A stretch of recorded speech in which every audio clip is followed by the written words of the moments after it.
Good day, mate.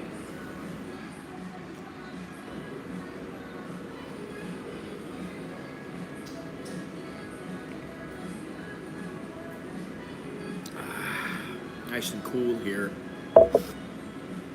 in Bangkok. 66 degrees this morning. It's about 75 right now. So, a bit chilly. There's not a cloud in the sky. Beautiful day. Beautiful weather. It's only supposed to get up to about 87. The air quality is shit though. Unhealthy for sensitive individuals, and of course I am a sensitive individual, so it's unhealthy for me. Thai baht is 33.81. I keep hoping it's gonna like magically hit 35, but I don't see it happening. Wow.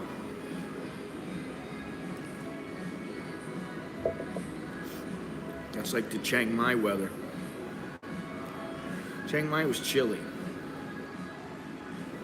I go there again in February. I'll definitely bring a flannel shirt or sweater or something because it got a bit chilly.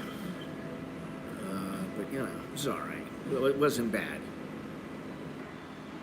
I'll wait till a couple people come in. We'll start talking a little bit. I don't really have all that much important to say here. It was Chiang Mai, Hua Hin, and I think Pattaya, Chonburi. 3 places that they're now allowing to sell alcohol in restaurants. Whoopee. I'm thrilled. Can't you tell? I'm so thrilled. I didn't even know in Chiang Mai because they were serving us booze, and I was like, I thought to myself, well, they're serving booze in paper cups. I'm like, they must not be open. I didn't even realize it until I came back.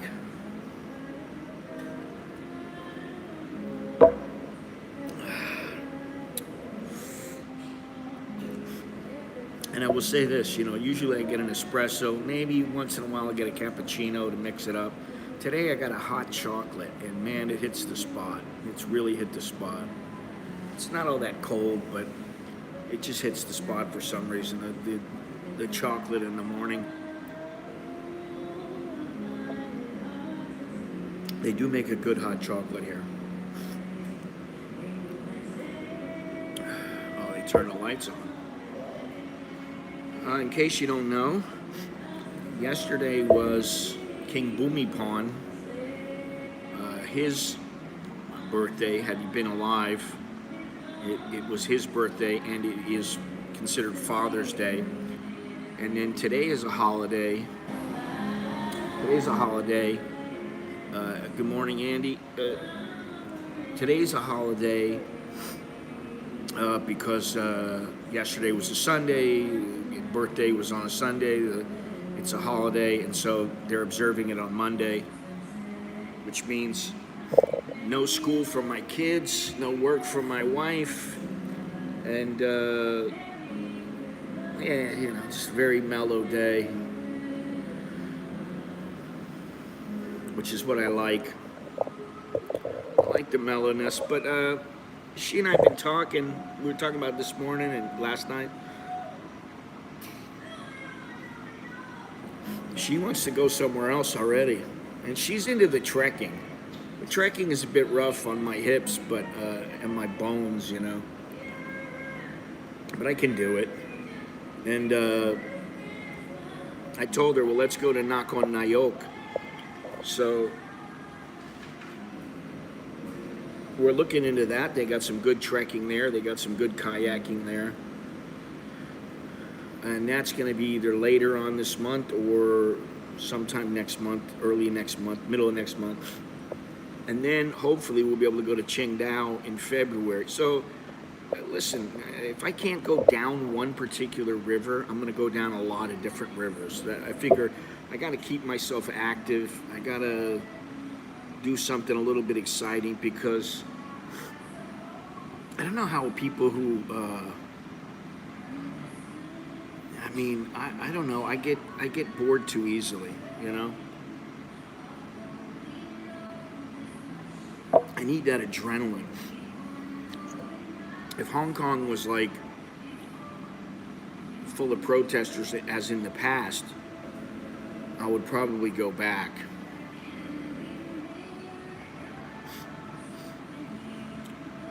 I can't find it in the Thailand Plus in the Play Store because your Play Store is probably set to Australia, right?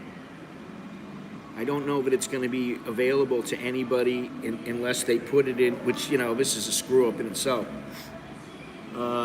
It may only be available in a Thai version of Play, because in my, for instance, when I use my iPhone and if I want to download the Starbucks app, you can't just, they have apps for every country.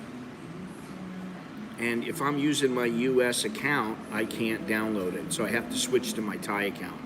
I don't know about Play, but that might be what it is.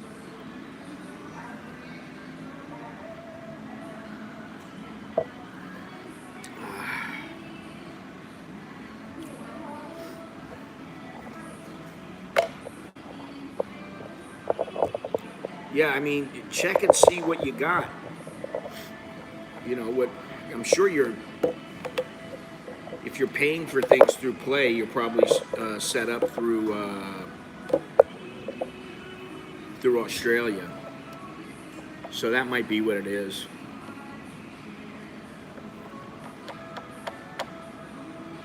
You know, but then again, I hate to say this, but Thailand, when it comes to their online presence, they don't really have their shit together. There's been more than one occasion when I haven't been able to download something just because I just couldn't download it. I did see that they're going to have an international vaccine passport available this month only. And my wife is like, do we really have to get that? And I'm like, I don't want to. You know.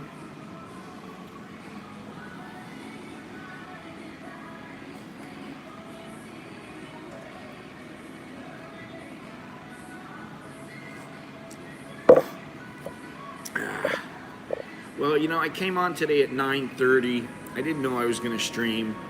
And we don't have very many people here, so I'm not going to stream very long unless a bunch of people start coming in. But I need to prepare a little better and give a little notice, you know, like when I'm going to stream or whatever. You know, it's like doing a premiere 5 minutes before the video premieres. It doesn't usually work. If you do it a week in advance, 4 days in advance, it works. It's the same thing with streaming. I've noticed this. I've got abysmal numbers watching right now.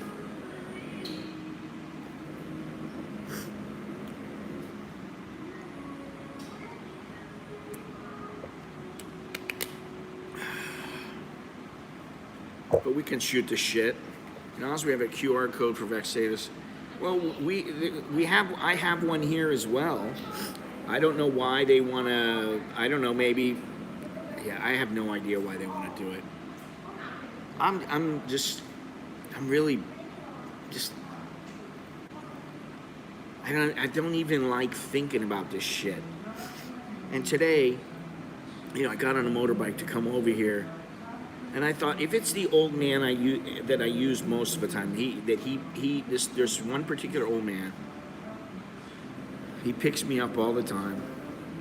And I thought, if he picks me up today, fuck it, I'm not wearing the fucking mask. I don't care. I'm not wearing it. It's a 2-minute trip. We're on the back of a motorcycle. He's been vaccinated. He's got his mask on, plus he's got his helmet on. I'm like, I don't want to be a dick about it, but like, I'm just sick of it. And then I got somebody else, and I just thought, I don't want any issues. I don't want any issues. I'll put the mask on. We had to upload it for the Thailand pass. Yeah. So, you know, your country will take, Thailand will take your country's QR code. I have a QR code that shows exactly, and I have copies of the final page. And so I don't see any reason to get another vaccine passport. In case you don't know, I'm for less government intervention, not more. I'm for making sure that companies don't say, hey, get the new half-pound burger at Burger King, and then you get a burger that's nowhere near that size. Now, that shouldn't be legal. Okay, I understand, you got to have some kind of law that says, hey, if you say this is what you're going to get, this is what you're going to get. I understand that. I understand, you can't kill people, you can't rob from people. Okay, I understand all those laws. But the government's so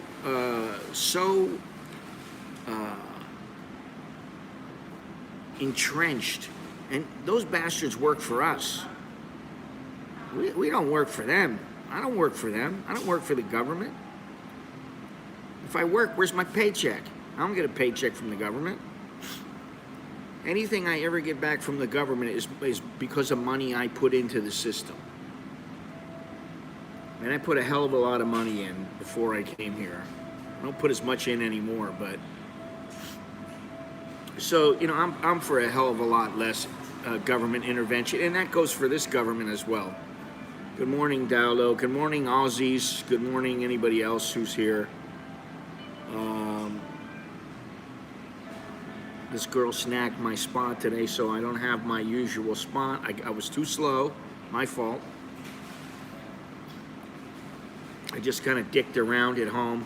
I was talking to the wife about our next trip, and she's actually telling me, we need to get a car, and I'll be the driver, and you can do the videos or whatever, and we'll go all kinds of places, and your channel will do better, and I think that would be really good, And I'm like, yeah, well, maybe it would be better if you're in more of the videos, because I think that'd probably be a little better. And yeah, I don't know. So we'll see what happens. But she's like, we need to start doing that, because she's got all kinds of vacation time, and she's been with a company for a long time. So I'm like, I'm going to teach you to be a videographer, and then I'm going to get somebody who really knows what they're doing to teach you to be a videographer. It's a good thing I brought this. I don't want people freaking out here.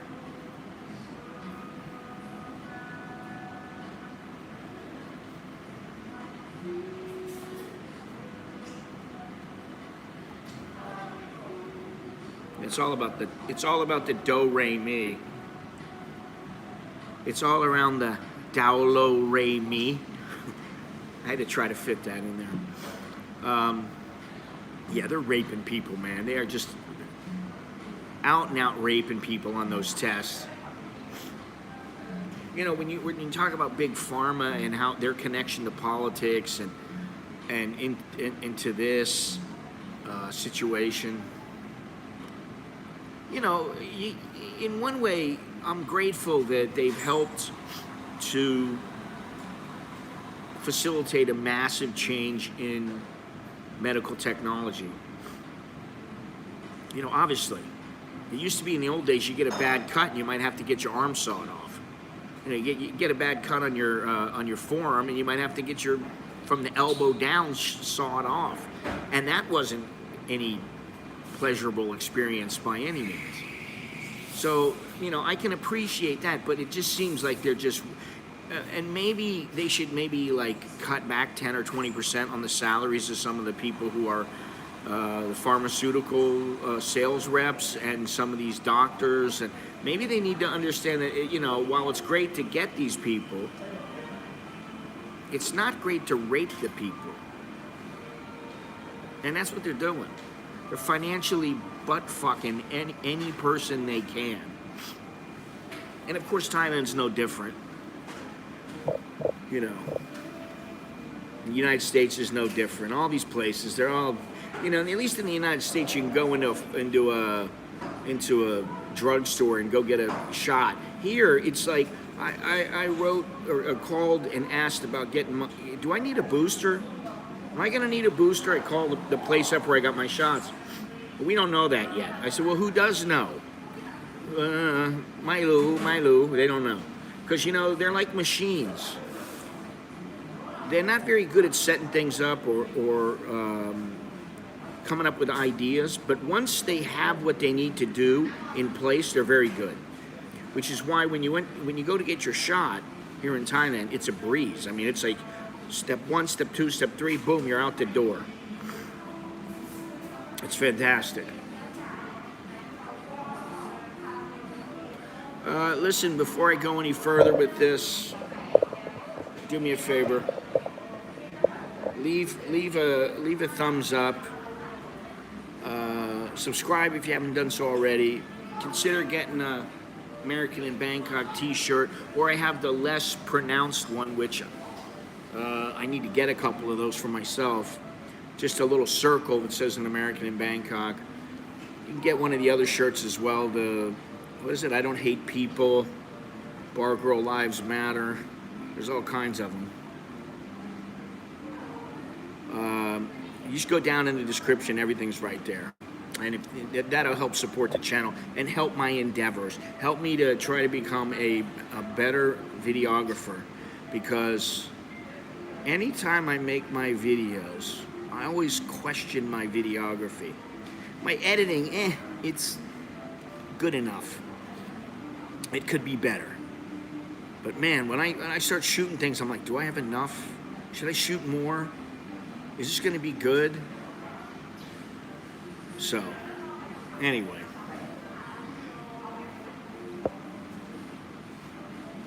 $50 sounds pretty good. You know, I can't even get my eyes checked here for $50 anymore. It used to be that way. It used to be like $25. Now it's like, if I go to Waitani, it's like $2,500. It's about $78, something like that. US dollars.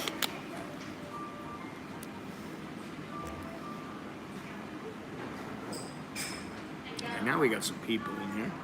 People are coming in. They're going to open up at 10 o'clock. I'm going to go right out the door. Or they should open at 10 o'clock today because it's a holiday. But we'll see.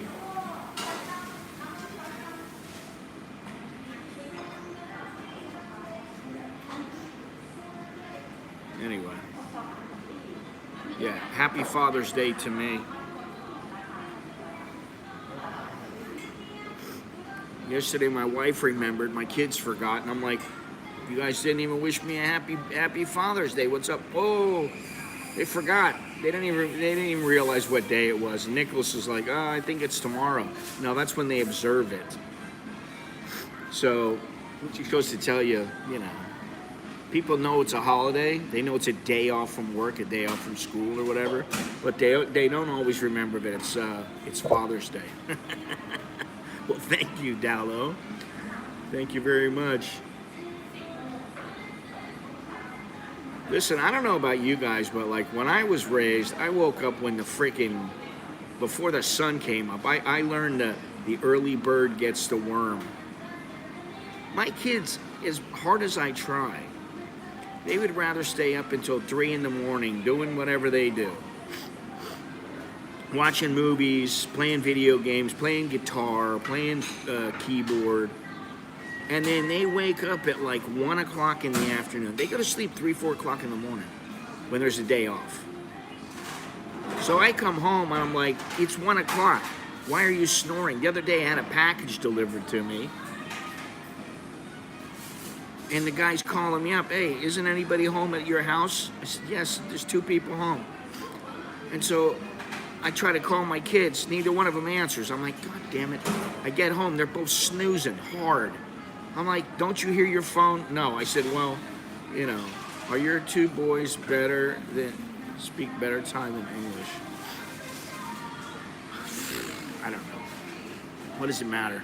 They speak good English. They speak good Thai. They speak English fairly well. They speak Thai.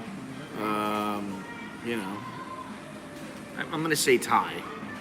They speak Thai better than English, but their English is, they don't have any problems communicating. Every once in a while they make some grammatical errors, but I think Alex is English is getting much better because he studies in English. He has to give presentations and talks in English. He doesn't speak in Thai in university. So his English is better than Nicholas's, and Nicholas's Thai is better than Alex's.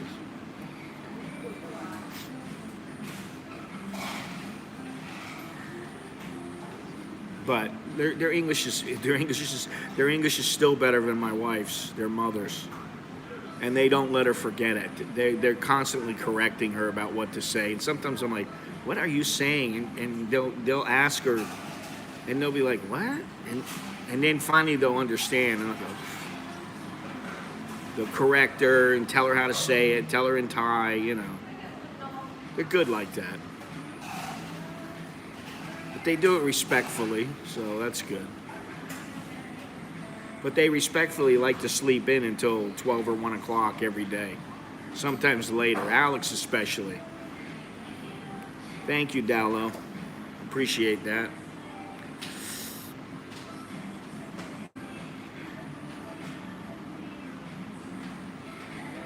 That definitely helps.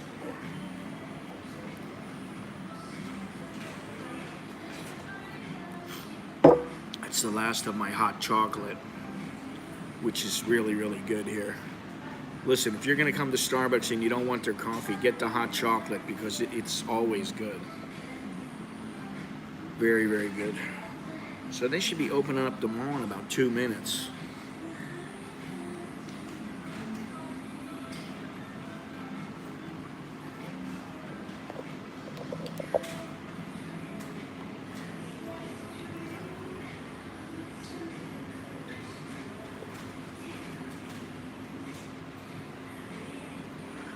We got the guy here. We got the QR code that nobody uses. Nobody uses that thing.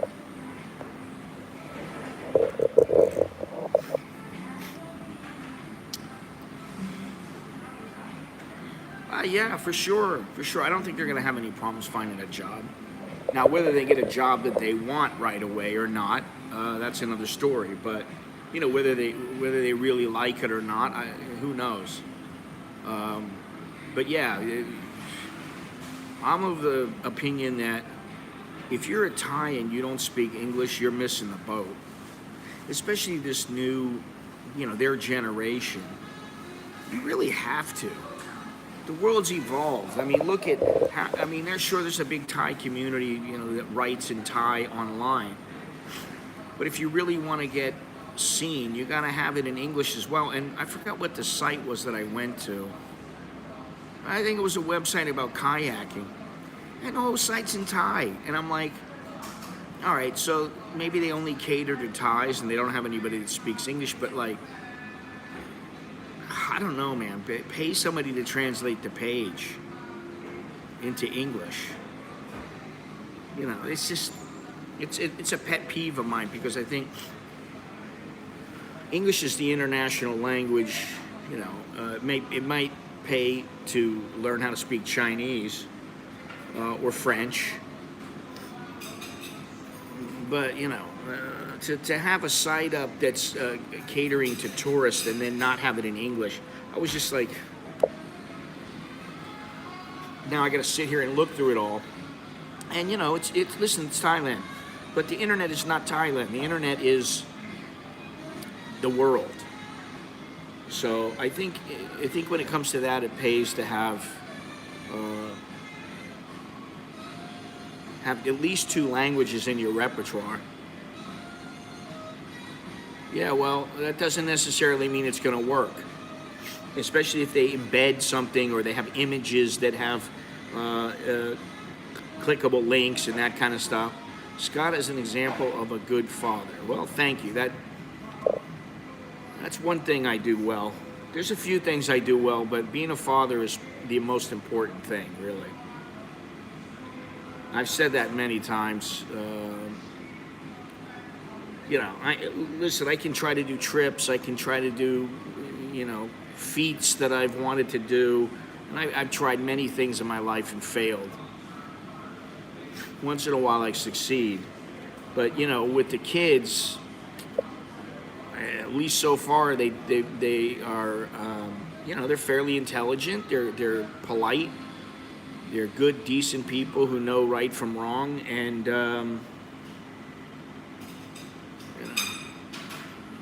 even if I was to die tomorrow, I would know that they're capable. You know, yeah, that they're capable. I would know that. All right, they're opening up. And I'm gonna go grab my seat. I am not putting my mask on to go do this. Sorry. No dice.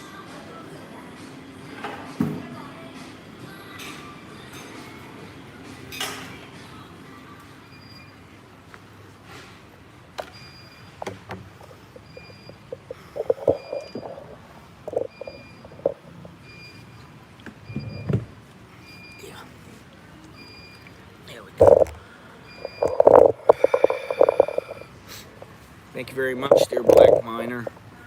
Thank you all you guys who have helped me throughout the years. I appreciate it, really. I mean, listen, I get to go do some things and see some places that I might not be able to go do and see. That's great. But you know,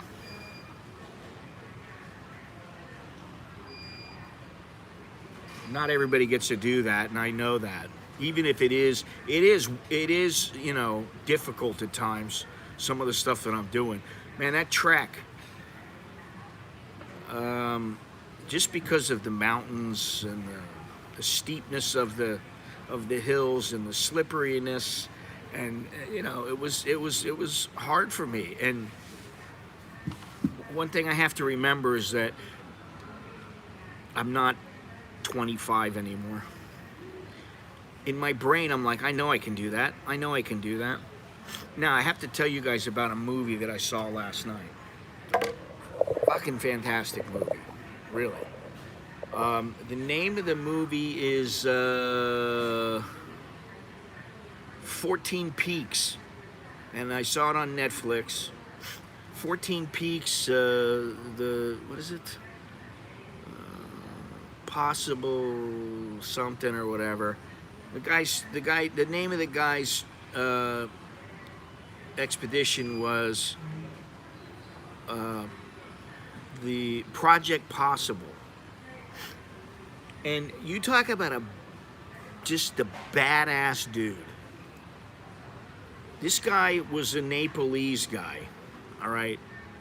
And I'm sure some of you know, the Nepalese, the Sherpa, are the ones who help the Westerners up the mountain. They carry their packs, they carry their supplies and gear, and they really almost always do not get the recognition that they deserve for the effort that they expend. And so this guy said, you know what? I'm going to do something that's been done before, but I'm going to do it much, much faster. And so they had this one guy, his name was Reinhold Messner, and I think he was like a Italian-German or something. He did 14 peaks above 8,000 meters. It took him 16 years to do those. Then somebody came along and they did 14 peaks in 7 years. And 14 peaks means, you know, it's like Everest, K2, what the hell's the other ones? Basically all of the biggest peaks in the world. And this guy said, I'm gonna do all 14 peaks in 7 months, which is incredible. It's like climbing 14 Mount Everests in 7 months, which is, when you think about that, it's just crazy. Now, this guy's newly married. His mother is dying. She ended up dying after he finished. Sorry if I gave away something, if that was a spoiler, but and so I started thinking, how in the hell did this guy do that? Because just to go up to like Everest is a huge feat. I started looking into his background. I started watching more of the movie, and the guy was a Gurkha. Now, if you don't know what a Gurkha is, you know, he's like a special forces in something like that in Nepal. They got a long history, you know, and you know, there's the Gurkha knife, and these guys are some tough sons of bitches. They run up and down hills with rocks in like big baskets, like 70 pounds on their back. They have to run up and down these hills. They're just super fit. You know, their lungs are different than ours. And so he was a Gurkha. Then when he was done being a Gurkha, he decided he wanted to be in the special forces. He wanted to be the first Nepali guy to be in the special forces. He got into the special forces. He did that. He was making good money, apparently. You know, he was making really good money. He was helping take care of his family. He was doing all these things. He tells his older brother, "Listen, I'm getting out of this. I'm getting out of the military. I'm gonna go climb 14 mountains, and I'm gonna raise the awareness and put Nepal on the map, and show what the Nepali people are all about, and maybe, you know, I can make a living from this. I can make some money from it." His brother was like, no. So this guy starts doing it. And along the way, he's got like, he would go up a hill. I can't remember which mountain he was going up. He went up, he summited, he came down, and then they found out that they had passed up some guy who had been stuck overnight. I don't remember if it was on K2 or where it was. This guy was stuck on the side of the mountain, and he had to go back up again. He had to go back up to this place again. The guy had no oxygen. He was gonna die. So the guy, this Sherpa, this Nepali, I think his name, well, I can't remember his name. Shims, I think, something like that. That was like his first name or nickname or whatever. He's got oxygen. Instead of him taking the oxygen, he gives it to this guy. Now they got to take him down like to the third camp. This guy's like above the fourth camp. They have to take him down to the third camp so the helicopter can land there, because it's too high for the helicopter to do a pickup. So this guy gives him his oxygen. He needs the oxygen. He gives it to this guy who's going to die, so he'll save the guy. And the guy lives. Another time it happens. Does the same thing. Goes up there, helps this guy. The guy died in his arms. And he was all upset because he didn't save the guy. You know, just crazy shit the guy was doing. And his wife's like, and they're like, you know, this is a little bit difference between women. They asked his wife, like, why do you married him, and why is this okay with you? He's like, this is his dream. Namgyai Sherpa. No, that's not his name. His name doesn't have Sherpa in it. I can't remember what the hell it is, though. But his nickname is like Shims. And he was with this Minga or something like that, the guy who was just like right-hand man. He had a team, and one of the things that he said was, when you go up with a Westerner, the Westerner gets all the credit, and the Sherpa basically get paid. They really get very little recognition. And he's like, with my team, I want everybody to be recognized. So he actually, you know, introduced them all and talked about what they've done, what they're doing, and I mean, it was a great.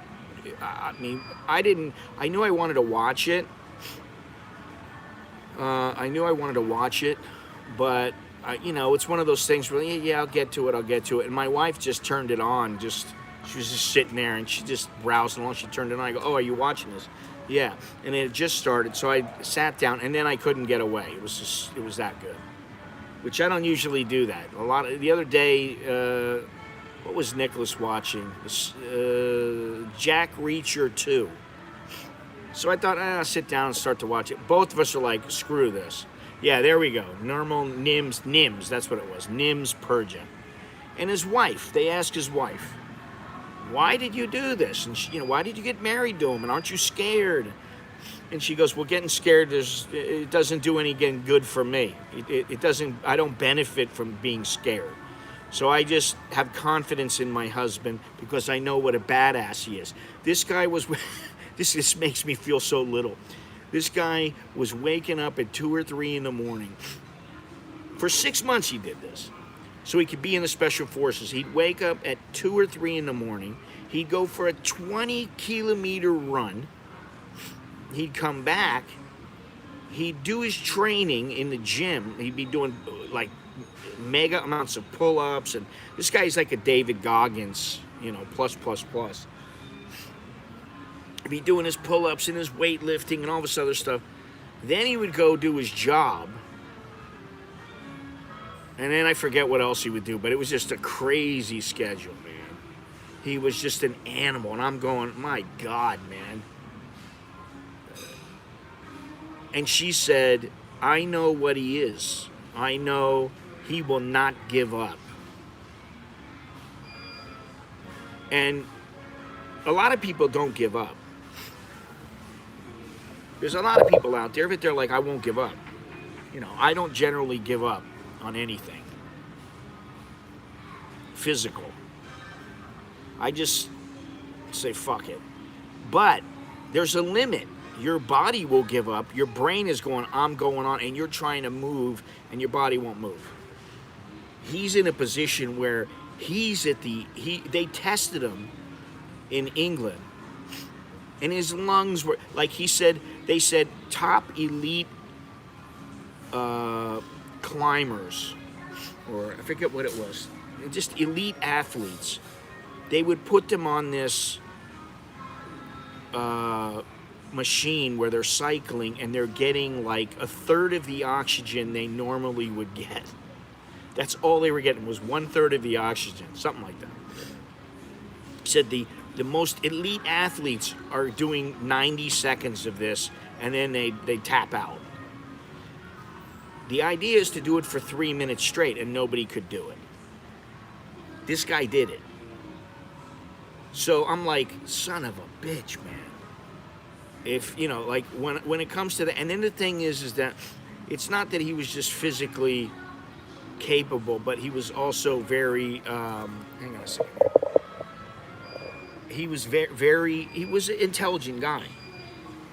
You could tell he had learned and studied and trained in other countries, because he had a bit, I couldn't tell if it was Aussie accent. It was really light kind of an accent, Aussie accent or a British accent. But there was one time where they were going, you're not going to be able to go up.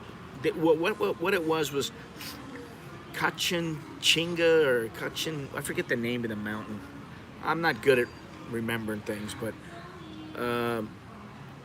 he went up this mountain, and this is funny as hell. He goes up to this mountain to climb this mountain. He gets there, and all these teams, there's like a couple of teams there that had just tried to go up the mountain. Oh, that's the Wims or Nim, what the hell's his name? Wim Hof or something like that. But listen, he goes up to this mountain. He's ready with his team to go climb up to the top of the mountain. And the people are going, listen, we've tried it. We can't do it. And one guy, I don't know where he's from. He's a European guy, like Austrian or something. Swiss. They're all the same. They all sound the same to me. So anyway, he's sitting in this tent, and they're discussing this, and the guy's like going, listen, We all tried it. We couldn't do it. We understand you're a young guy. You're very strong. And this guy made it sound like, listen, you're a young boy. You think you can do everything, and you know. And the guy was like, I don't know how old he is, but he's not a young boy. But I mean, he's a younger guy. And the guy is basically like, fuck you. I'm not. It was fantastic. You guys, basically, he didn't say it, but he's like, fuck you, I'm gonna do this, and I'll show your ass whether you want me to or not. But when they got there, they were all so depressed because they had failed. All these people had failed. They're like, and there was a lady from, I don't know, someplace in Russia or something. I don't remember where the hell she was from, Czech or something, I don't remember.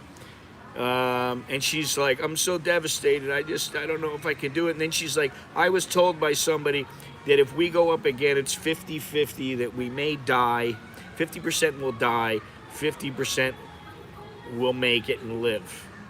She goes, I got 2 children, I don't know if I want to take that chance. So I guess she went and talked to the guy, and the guy's like, listen, don't think like that, take the fucking chance, you're gonna do it, and let's go. And she was like, he was so confident, I just went, you know what? I'm going to take the chance, and, I'm going to just tell myself I'm going to do it. And so she went. But before they went, this is what was funny. They get there on a, Friday night. They're all depressed. And he says, I got the perfect cure for this. He breaks out a big bottle of, I don't know what it was, whiskey or scotch or something. They're all passing around. He turns up the music. Everybody starts dancing. They're getting shit-faced. By the end of the night, they're shit-faced. They forgot about that they failed. They're all shit-faced. The next morning, they show him. He doesn't look hungover at all. But he climbed some mountain, and he was hungover as shit. He's like, yeah, I'm hungover, but I got to do this mountain.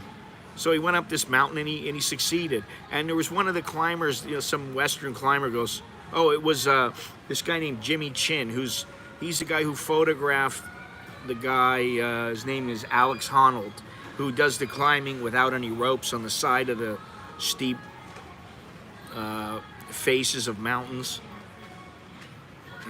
I think he did, El Capitan, he did it without any ropes or anything. Well, this guy Jimmy Chin is a climber, but he's also a very well-known photographer. And Jimmy Chin's like, I don't know what to say about it. He's going up there hungover, and the son of a bitch does it. He goes up there hungover as shit. The whole team got shit-faced the night before, and yet they go up this mountain. So anyway, that's what he did the one night. He gets them all drunk, and the next day they have a meeting, and then he says, listen, instead of going in the daytime like you guys go, when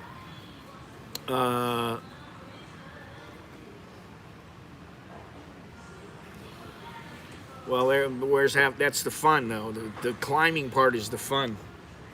And actually, the guy Reinhold, the Italian German guy or whatever, Reinhold Messner, who did it in 16 years, he said, it's not really fun. You're not doing it because it's fun.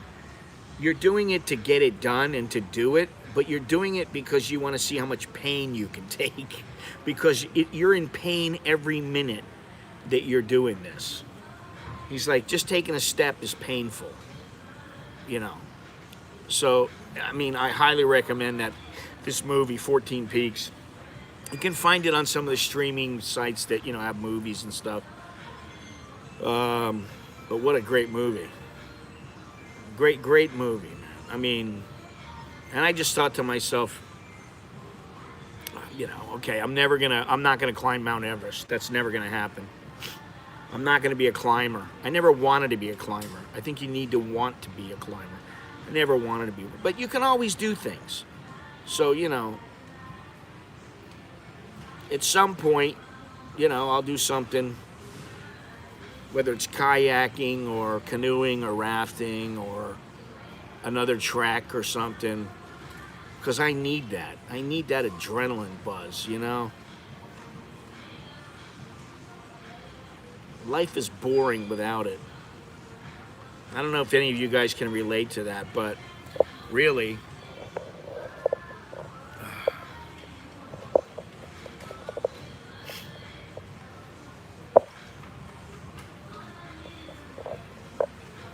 yeah, it's been a long time since I watched any Beatles movies. You know, most of them, honestly, most of the movies that come out nowadays, you know, I don't want to watch them. I'm bored with them. It's the same old thing. You know, if it's a really good movie, that's a different story, but I like documentaries. You know, that's my thing. Reality.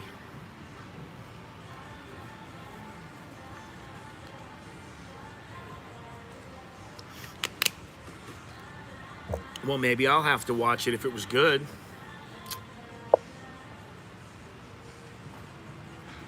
I like the Beatles, still like them. I like the Rolling Stones also. And, you know, I think I talked about this before. What the hell was the guy's name? What the hell was the song? Baby, Please Don't Go. Oh, he sings it with Muddy Waters. The Stones, they're in some little club. They did a whole album from the club. They did some little, you know, some little appearance. But Muddy Waters is playing with his band, and then they show Mick Jagger and Keith Richards, all the guys walking into the place. And it's like, it's an old, like, black juke joint. And, you know, they're like, it looked like they're the only white guys in the place. And Muddy Waters is singing Please Don't Go, and he calls Mick Jagger up on the stage, man. What a great video that was. That's like one of my favorite videos. That one and the one where Prince plays, he plays with a bunch of other guys, While My Guitar Gently Weeps. And Prince just goes nuts on guitar and plays a badass solo. Anyway.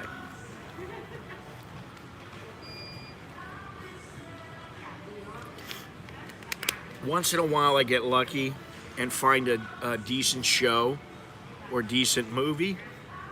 But if I look at it and I go, it doesn't look like anything different, or it's not all that, it doesn't look special, I won't watch it. Yeah, I remember, and I just saw that actually. I don't remember, like yesterday, the day before yesterday, I saw that and I thought, oh, I should watch that. Yeah. But, you know, I like the Beatles, and their story was interesting, you know. They just, that's one of those things where the stars were aligned, you know. And then Yoko Ono came into the picture.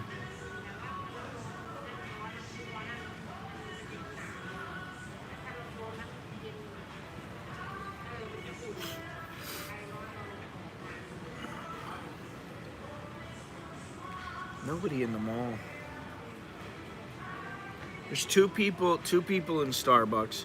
We got Tian and Beer working today. Actually, you know what I forgot to do? I forgot to tell her happy birthday. Beer's birthday is tomorrow.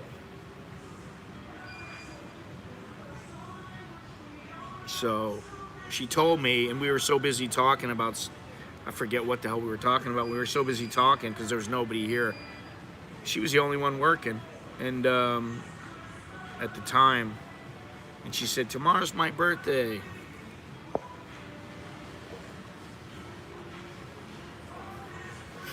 And she was listen, I understand, you know, you can be an artist, and you can be a bad artist, you can be a good artist. It's about perception in many times. There's a lot of artwork and a lot of photography.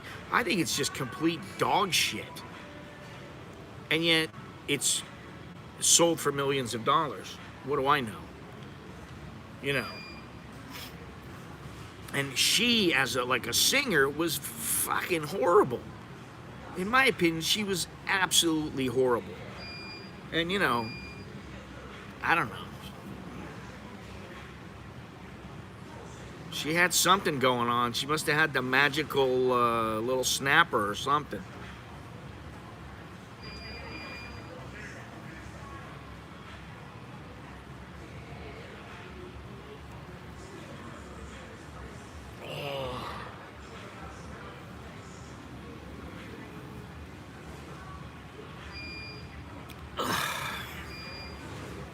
Gotta wake up. Wife wants me to shave the beard because she says I look like an old man. And the kids are like, no way, keep it, it's cool. Keep letting it grow. And then they're like, well, maybe dye it though. And she's like, well, dye it. And I go, no, listen, I'm a man. I'm not one of these kind of men who wants to go and throw a little Grecian in the beard. You know, everybody sees me, I got a beard like this, and then one day I come and my beard is like all black. You know, I am who I am. If you don't like it, that's your problem. You know? Hey, you got white hair. You know, my wife's like, you look like an old man. I'm like, that's because I am an old man.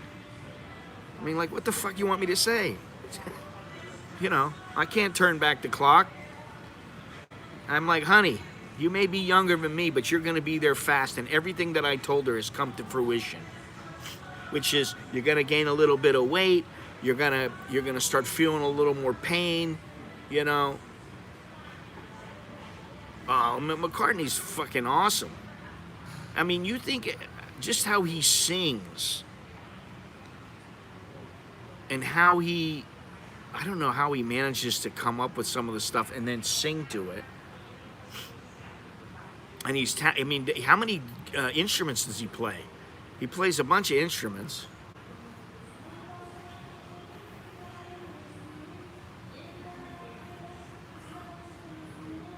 George Harrison, in my opinion, was underrated. Ringo was underrated. They're, you know, because the focus is always on the guys who are doing the majority of the singing. It doesn't matter, they don't have to play an instrument or not, really. If you're singing, you're up in the front, that's who all the chicks see. You are the face of the band. And so those guys were never really the face of the band. You know? It's like, what do you want to do? You want to get star number 1 and number 2, or do you want to get star number 3 and 4? I'm sure there were some disappointed girls who wanted to get with Paul or John, and they ended up with Ringo.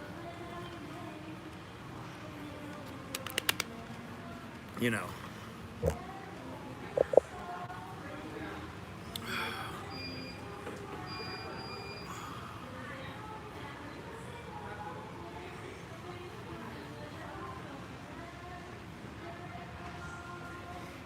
I gotta go shopping again today. And do I look at that as an adventure? No, I don't. It's not a fun adventure. Not when I go buy food for the cat. My wife's always forgetting the cat food, and then I'm like, yeah, I get some for the little guy. I like him, but I got a love-hate relationship with Sid. With Sid the cat, I have a little love-dislike relationship with him. He takes a little too much space in my space. Why is it that cats, they always want to be in your space? If I'm sitting here right across from my wife, he'll get right in the middle of both of us so that we can't even, like, look at each other. That's how he is. If you're eating something, he'll come up and he'll want to, like, jump up on the table and sniff your food. I'm not into that part of the cat, you know. I like the cat that sits in my lap, sits on the chair next to me. I'm petting him, watching a movie, and he doesn't fuck with me.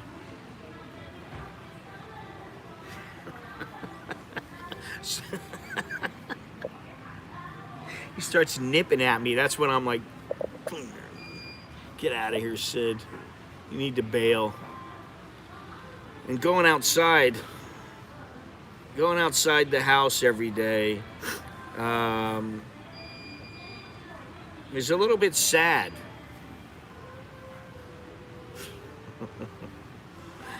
Sid, he scratched me a couple of times. He's bit me a couple of times. Not like real hard, but just enough to, you know, get me irritated and throw them off the table or whatever. But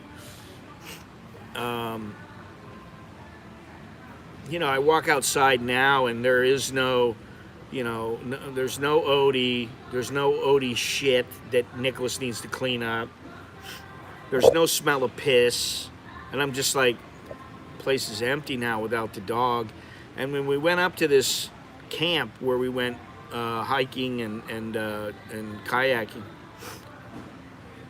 there were a couple of dogs there and they were just great, man. They were really nice dogs. And it made us both just like miss Odie. And then my wife's like, don't think about it. We're not getting another dog. She can't go, she doesn't want to go through it again to, you know, a dog passing away. And I don't either. You know, my parents have had a lot of dogs. They had something like 8 Rottweilers. They had, what were they? Springer Spaniels? Trying to think what the hell they were. They've had like 5 or 6 of those, and I think they're down to 3 dogs now. All the dogs, they pass away, you know. And so, you know, it's getting harder for them to take care of the dogs. And there comes a time when, you know, I mean, listen, I like dogs, I like cats. I like them both, you know. I do like them, but you know, I'm like a, I don't know, what's the phrase I'm looking for? I'm like a territorial dog. I want my space. You know what I'm saying? I don't want to be sitting there like in my chair upstairs, chilling out, reading a book, tapping away on the computer. There you go. That's the peace sign. Peace. And I don't want some cat running up and like jumping right on top of me and like sitting on my head. That's not cool. You know. So I have my limits, you know. I'm not one of these guys that wants to sleep with the dog, or, you know, the dog on the bed, or, you know, my wife tried to, oh, just let Sid come into the room and sleep with us. And I'm like, no, I'm sorry, I draw the line. I draw the line. There's just something, some things are just too much. So, anyway, what are we at for time? 1 hour. Yeah, we'll make this a little bit short today, shorter than usual. I'm a little on the tired side. I gotta finish editing this video, this trekking video. I got a whole bunch of videos.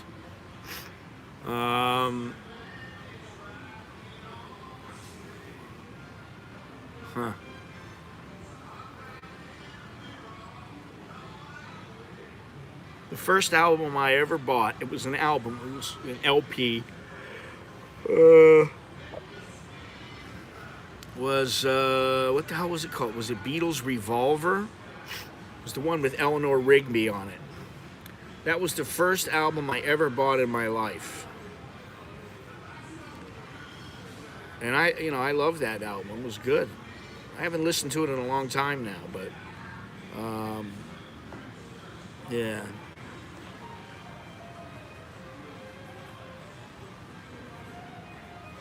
I think the second one was Elton John's Greatest Hits, and the third one was Frampton Comes Alive.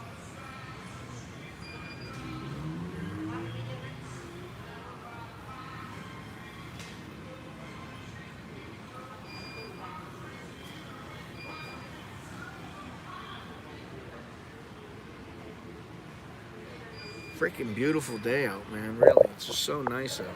Let's see if I can get a glimpse of this. You can't really see how blue the sky is because of the camera, but there's not a cloud in the sky.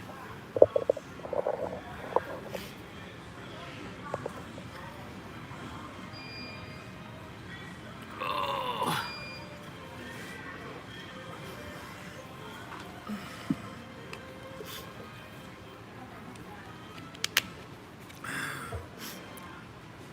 Something else I'm working on is an end of the year. Yeah, that's a great album. End of the year video from all the places that I went and all the things that I've done or whatever in Thailand. Well, it's only been in Thailand, I guess, in Bangkok and other parts of Thailand. End of the year video, which I haven't done in a while. I'm trying to get back onto doing videos. It's I remember why I slowed down with the videos. It's because it's a hell of a lot of work. It's a hell of a lot of work shooting a video. It's a hell of a lot of work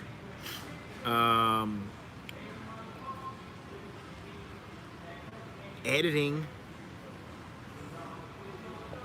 And then a lot of the time, you know, YouTube now it's not what it was in the beginning. When it comes to the advertising, I want to turn all the advertising off. I wish I could, you know, but I really would like to do that. And that's where, you know, buying T-shirts, buying my books, getting memberships and that kind of stuff. That's where that helps. If I make it, all I'd have to do is make a couple $100 more, and I'd say no more ads. I'd turn all the ads off of YouTube and take them off my website and all that, you know. I think it sucks.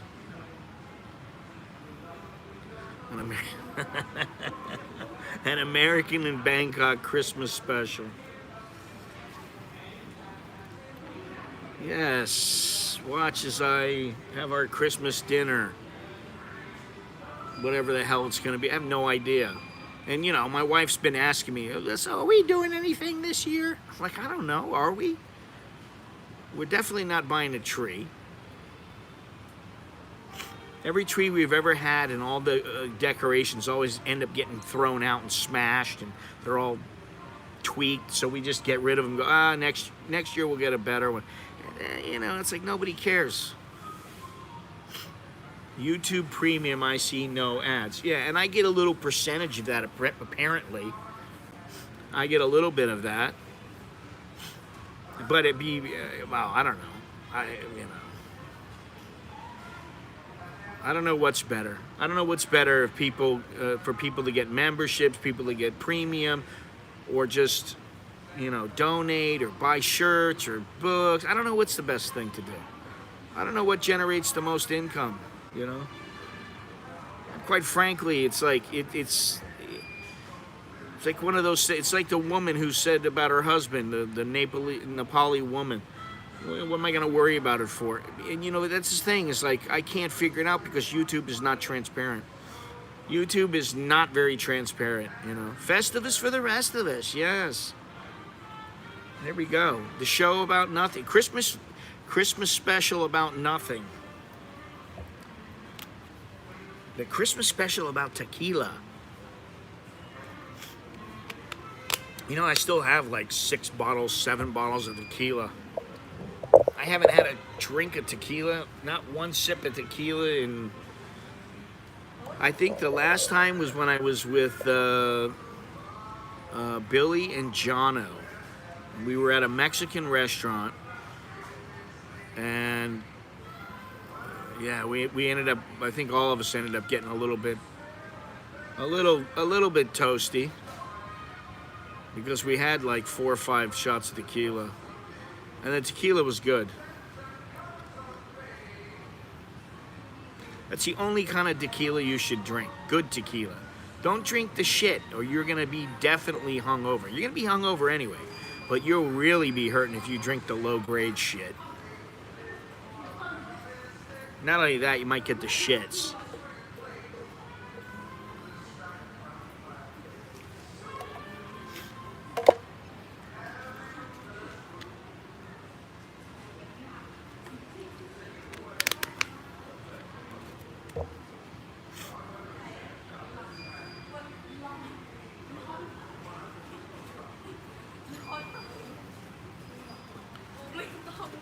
I don't like whiskey either. When I was like 16, 17 years old, we used to get Jack Daniels. Me and my couple of my buddies would get Jack Daniels and drink it. Drink to the point where we would throw up. And for some reason after that, I've never liked whiskey. I was telling my wife, I said, you know, we should consider going somewhere like CASHAPP, where we can go sit right on the beach and get a mojito, a beer, Suksan one good, Lube, happy birthday. Yes, but ผมไม่มาก็คุณไม่มาokay, so happy birthday. She said, I'm not coming tomorrow. I said, well, I'm not coming tomorrow, so I'll tell you today. Yeah, but I'm not coming tomorrow either. Okay, so happy birthday. She's 28. 21 ใช่ไหม21ใช่ไหม She's 21. You want to say hello? Hello. You speak English? No. โกหกทำไมอ่ะ No. ลอกทำไมอ่ะ ไม่ได้ลอกไปแล้วนะ Okay. She speaks English, believe me. She does speak English. They all speak English. They just don't want to speak it. That's the thing. The mojito is the bomb. I don't know if you guys remember when I was in CASHAPP, man. I mean, I had like 3 mojitos, and in Riley, 3 mojitos. But in CASHAPP, you might not have known it, but man, by the time I was done, I was shit-faced, man. I was like, I gotta go back to the hotel. I went back to the hotel and chilled for a couple of hours because I was drunk. 3 mojitos got me.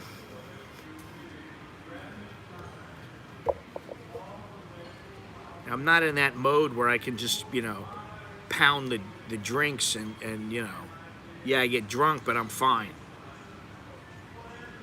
After 3 or 4 of them now, 5 tequilas. My wife will drink tequila with me, which is good.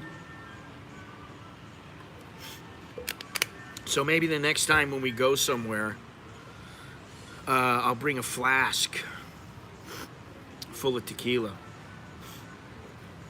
And when we're done whatever we're doing for the day, crack out the tequila and do a drunken stream over fire. I don't know. See, I don't think this is the tape of Starbucks. I think it's the mall. The mall must dictate what they can listen to, what they can play and what they can't play, because their music comes out and can be heard outside. And sometimes, I don't know if they're not playing much of it or it's not very loud today, but yeah, I can't drink my mix. I don't drink that often. I don't drink much at all. I mean, I have a beer and I feel really full, you know. I do like Guinness because it's heavy and it's nutrient dense. It's not like some watery beer like a butt wiper, where, you know, there's very much of anything in it. I like the dark beers. That's what I like. And the Kirin, the other, or what is it? Kirin, that I had the other day were good.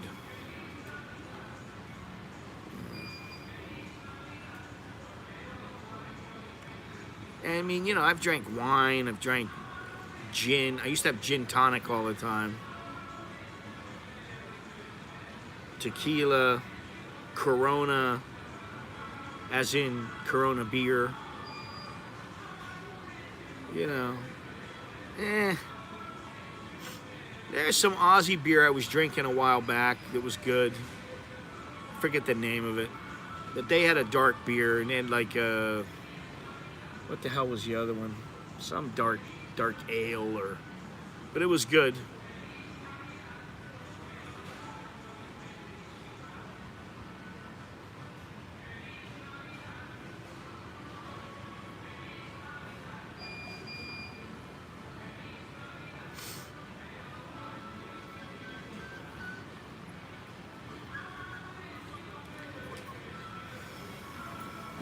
Because what they're playing inside the mall is the same tape that they play in Starbucks.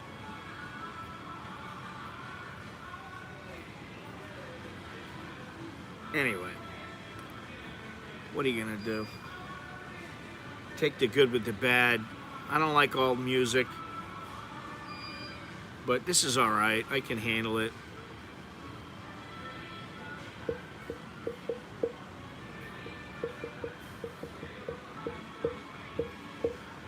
Gin and tonic. Oh. I like gin and tonic.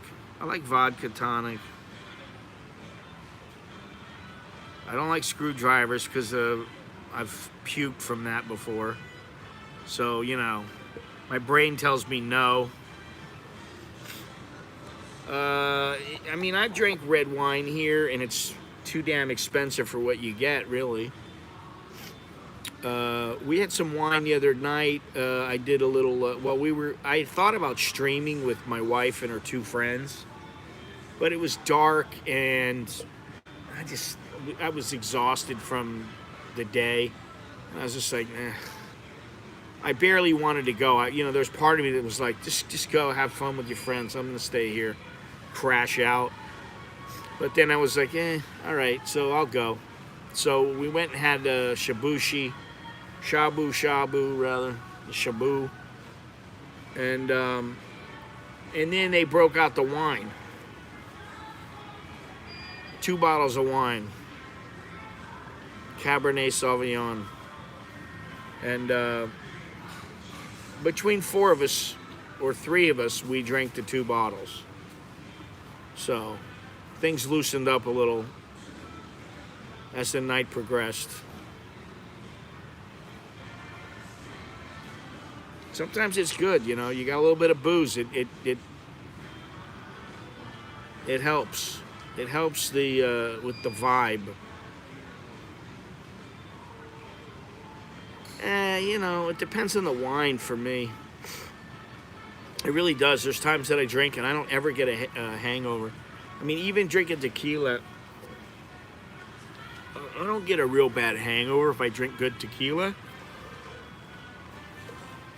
But I just don't feel great. I feel like right now I feel hungover. But I didn't drink anything, but that's how I feel. Just kind of like tired, and like I could go back to sleep and sleep for a couple of hours. And I think I woke up at like 5:15 today, which is late. Maybe that's why. Anyway. Looking forward to the future. I'm looking forward to seeing what happens after the new year. And I told my wife, I said, listen, I don't want to make any plans to go to like Nakhon Nayok,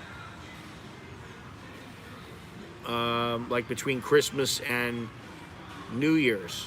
If we're gonna go, we have to go before then, or we have to go after the New Year, because you never know what's gonna happen. And let me tell you something. The number of tourists, international tourists that are here that I've seen. I mean, 2 hands, 2 feet maximum. That's 20 people. And I'm talking about Bangkok, I'm talking about Chiang Mai.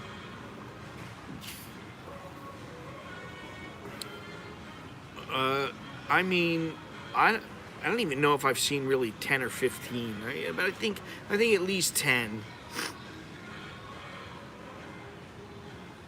There are so few tourists here. I don't know where they get their numbers are, and maybe they're going to Phuket. I don't know.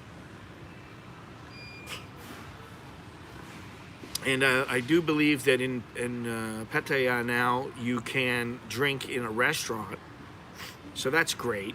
It's good for tourists, good for people, good for the merchant, the restaurant owners.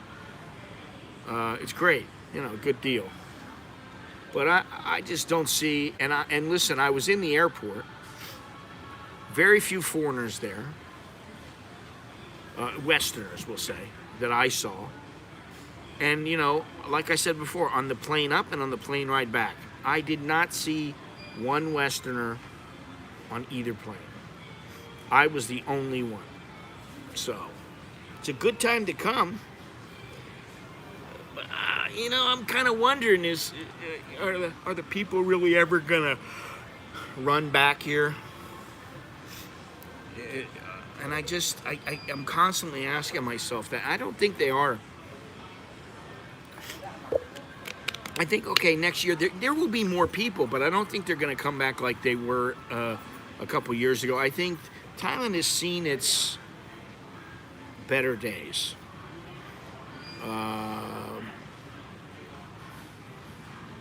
think it could come to about 75%, 80% of what it used to be, when 40 million. Maybe you get 30 million. It's still a lot. But I don't know if it's going to surpass it and become a better place. I don't know what they're doing to make it a better place for people who want to travel here and who want to really see the country.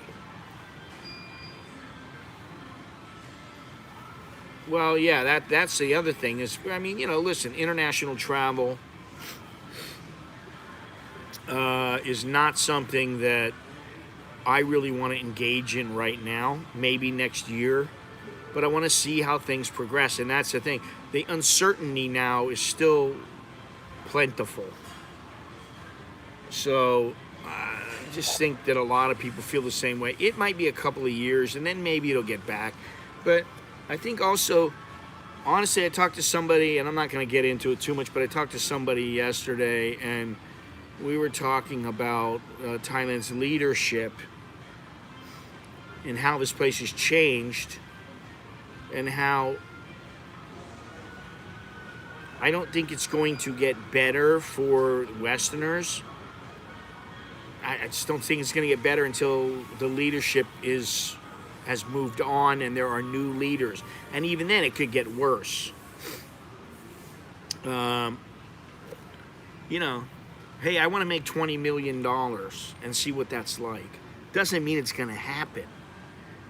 They want to get all these rich tourists coming in here, all these rich cryptocurrency owners to come in and pay with crypto. And I just don't see it happening. Which brings me to another point about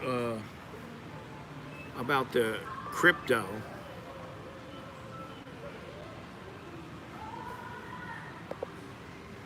Which is, I was like, is she waving at me? No, I don't think so. I don't think I know her. She's waving at her girlfriend.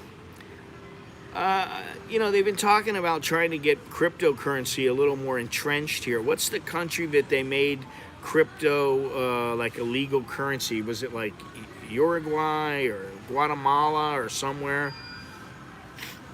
Listen, I am so sick of wearing a mask. It's one of my. I understand it's for the benefit of our fellow human beings, and everybody's got to pitch in and join it. What the fuck did I get a vaccine for? People aren't dying. You got more people dying in traffic accidents over the course of a month, far more than you do from this virus now. Now, you can make the case that that's because of all the actions that have been taken to make things safer here. Maybe that's true. I don't know. But what I do know is human beings don't need to be wearing masks. Yeah, I hope it's more than that here. I hope it's even more. And, I've never been to Australia. I wanted to go there for a while. I almost went there once. And so, there's not really a whole lot I can say, but what I have seen and heard about the leadership there now, and in the United States,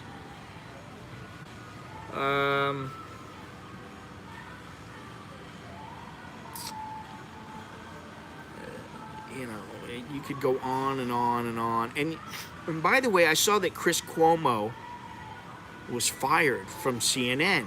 And I think, fuck, what took him so long? What took him so long? In my opinion, the guy's a piece of shit, just like his brother. They're both pieces of shit who think that they're owed the world and think they're above everybody else. And so then they got called out. And now they get what's coming to them. And there are some people who are like, oh my God, I can't believe it. Wow, why would they do that? Because they were pieces of shit. That's why. My opinion, just my opinion. But, and now, now maybe they'll get rid of Don Lemon from CNN. They'll get rid of Anderson Cooper, and they'll say it's time for you guys to retire. Get your asses off our network, and let us bring in some real journalists again, and let us get back to what we once were, which was a news organization instead of an entertainment organization, an agenda-driven entertainment company. It is what it is, man. In Australia, you may not know much about CNN and Chris Cuomo or Andrew Cuomo, the former governor of New York, but I just think, it's okay for the cancel culture and for the Me Too movement to bash all these people that are on the right. But when somebody like Cuomo, Andrew Cuomo, is accused of all these things with all these women, it's basically disappeared now. I don't see it in the news all the time. I don't hear anything about it. With Chris Cuomo, I don't hear shit about him either. Just he's fired. You hear the bare minimum from the media because these guys are from the left. If it was somebody from the right, they'd be, oh my God, they'd be laughing on The View, and now they're crying. And I can't stand that show. If anybody's ever watched it, I don't watch it. But once in a while, I used to watch some highlights from it, and I just go, I can't watch that Whoopi Goldberg. Whoopi. I don't know what that other one is. That Joy, what's her name? Joy Behar. I can't watch these bitches. And if you don't like me calling you a bitch, too bad, honey. Chicks. I can't watch these two chicks. And then somebody tries to stand up to them, and guess what happens? They get booted off the show. Or they get forced out. I mean, what kind of world are we living in now? And that, my friends, is the reason why I say I'm changing my name from Scott to Chuck, and I just don't give a fuck.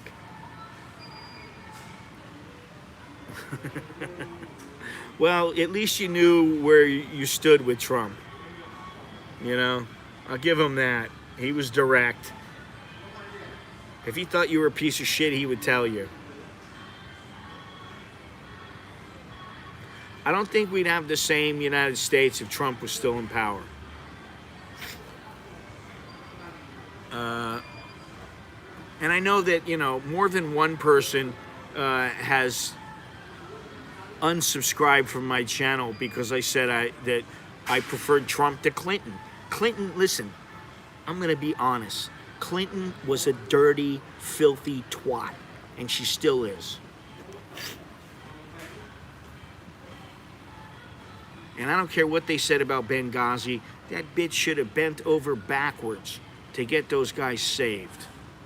She should have done everything. She should have said, listen, if I have to come over there and kick your asses myself and get you thrown in the clink for the rest of your lives, you better get your ass over there and save those people.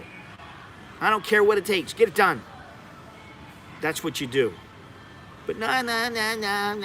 The political fallout. Fuck her. Come on.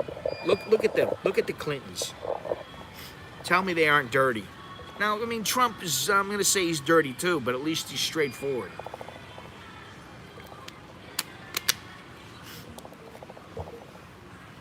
Who was that chick that he used to talk about? Oh, God. Biden isn't going to live that long. I'll be surprised if Biden lives out this term. And, for all those people out there who thought that I was a liberal, Get the fuck real. I don't have a problem agreeing with some things that Democrats say or propose. I don't have a problem with that because sometimes they have good ideas. But I find that the majority of them are shit, especially if they're leaning liberal, like, you know, far left. Thus, you know, and, you know, really, at the end of the day, I'm only talking about this now because I don't know what else to talk about at the moment because I was thinking about it. But the reality is, chances are, my wife said to me today, she said, I'm really tired of Thailand. I said, well, what's your proposal? You know, where do you propose we head off to? She's like, that's the thing. You know, she knows. You can't really head off. You can take a trip somewhere. I know she wants to go to Japan. There's a couple places she wants to go to. All right, so, you know, we can do that eventually, but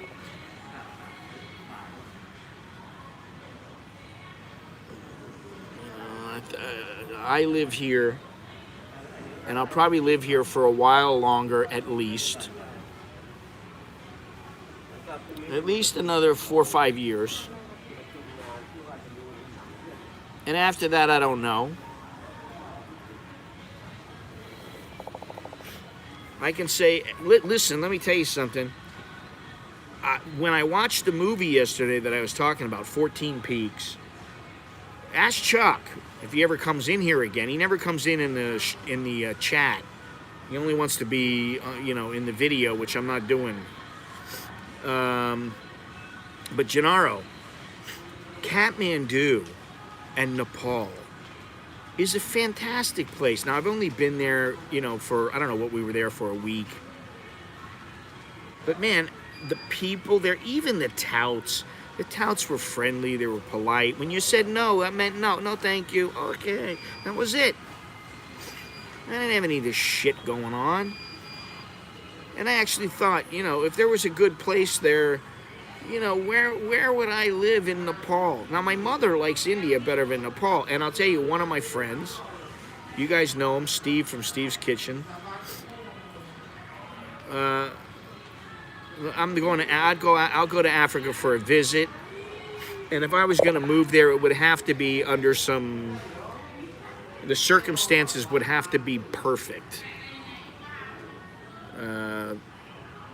You know, considering I've never been there, I'm not going to say that I would. But he said, oh, maybe you should try India because, you know, their visa system is very good. And, and I'm like, I don't know. He said, you can live like a king there. You can have a mansion for very little money and blah, blah, blah, blah, blah. He spent a lot of time there.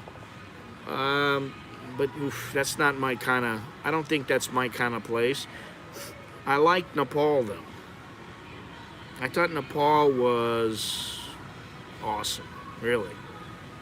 In fact, I was surprised because I think of Thailand, the Netherlands, and the Netherlands, and maybe like Indonesia as some of my favorite places.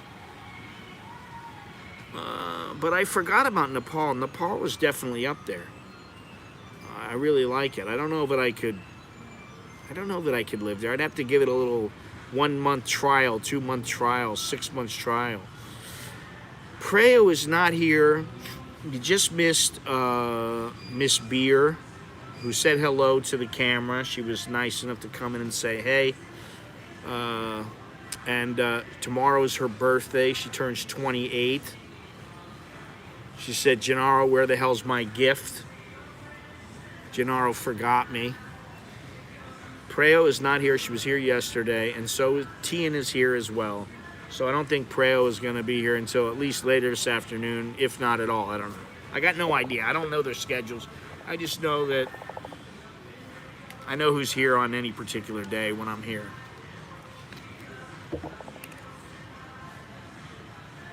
Oh, man.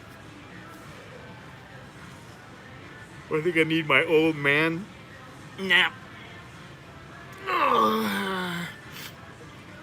I think I'd probably go to Ireland, since part of my family is from Ireland, and my mother's been there and she loved it there, except for the weather.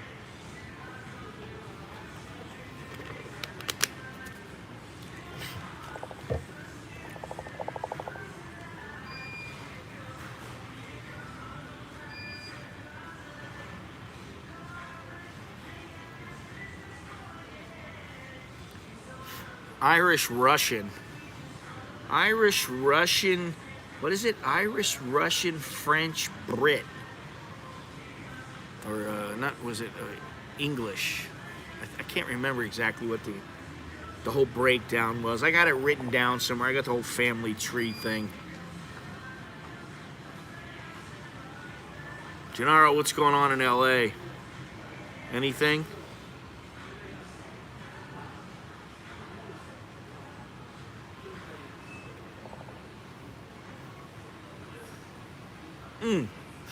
Portugal, I forgot about Portugal. I haven't been there, so I can't really say, oh, I love Portugal. But I have thought about Portugal. I thought about Ecuador. I thought about Costa Rica. My friend, he is an American, and his wife is American. However, I think his father or his mother was British. His father was British or Jamaican or something, and because of that, he was able to get a second citizenship in the UK. And his wife her parents or whatever hailed from, or at least one of them, from Portugal. So they just came back, and now they're thinking about moving to Portugal, and she's going to get her citizenship. And so that way they're able to stay in Europe and travel around pretty much wherever they want, which is great. I mean, Thailand doesn't make it so easy, but, it's not that hard, really. I mean, people bitch and moan about it, but anytime you got to do a bunch of paperwork, anytime you're dealing with the government, it's bureaucracy, man. You got to deal with it, get through it, and that's why it's good you just pay somebody to help you with it, or you sit and you grin and bear it, and you endure your mistakes, and then you get it done. Or you get somebody who knows they're a professional, a lawyer or somebody, and you get them to help you, and you get it done that way. There's nothing wrong with that either, but of course it costs. So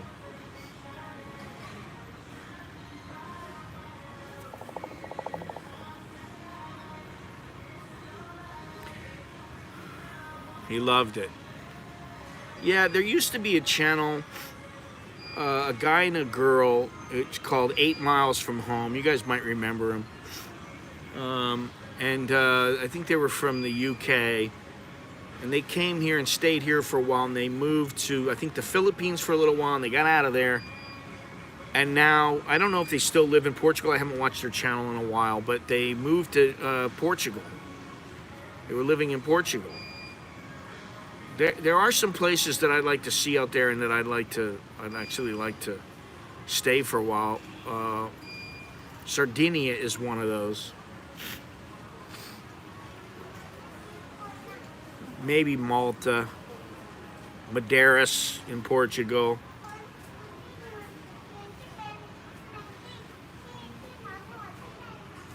I thought they went back to Portugal. They went to Portugal.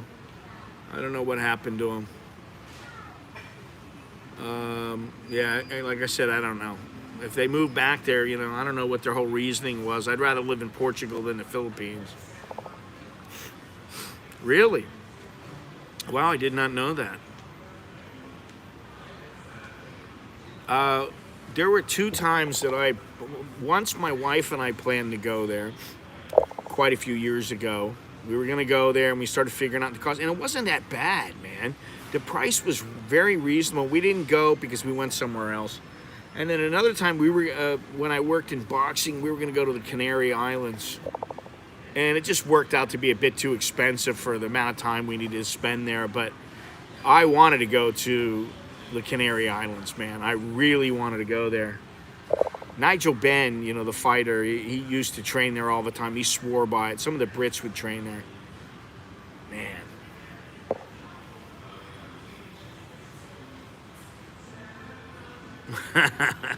Yeah, I mean, I went to Cairns. I think 2002. I went to Cairns. and spent about 15 days there. And we went tootling around. We went tootling around up into the vineyards, and I brought back like 12 or 14 bottles of wine in my suitcase. I wrapped them all. I wrapped all the bottles up in my clothes, and then I put them in the luggage, in the luggage compartment. And none of the bottles got broken. I got them all back, and I had all this wine, and it was so good. It was really good. But we went there. We stayed in a castle. It was me and two of my buddies. We stayed in a house like 5-minute walk from what's the name of that hotel? The Carlton Hotel. With the pier and everything there at Cannes. And then we went up and stayed in some castle where these vineyards were. Stayed there for 2 nights, I think. 2 days, 2 nights, I don't remember. It was a nice place, man. And I got along with the French okay, aside from the one taxi driver that wanted me to hurry up. I mean, they got some nice places all over the world, That's what I mean. Thailand, okay, it's got a lot of great things. Whether it's you're here as a tourist, or whether you're as an expat, it does have a lot of fantastic things. And you can't go wrong here, really. I mean, you got a little bit of money, and, you're a little tolerant. This place is great. But there are other great places. I mean, we've just named at least half a dozen. It's just a matter of you get comfortable, and then you're like, I speak a little Thai. I might as well go to Thailand.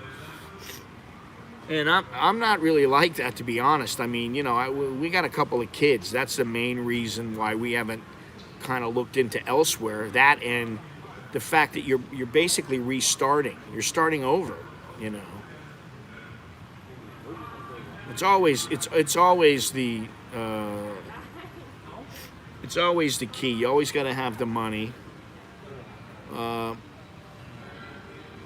If we just had a little bit more coming in, and the kids had graduated, I think we'd be all right. But I've always said for $3,000-$4,000 a month, you can live a lot of different places in the world and be very, very comfortable, very happy. I wouldn't live there, Gennaro, for a number of reasons.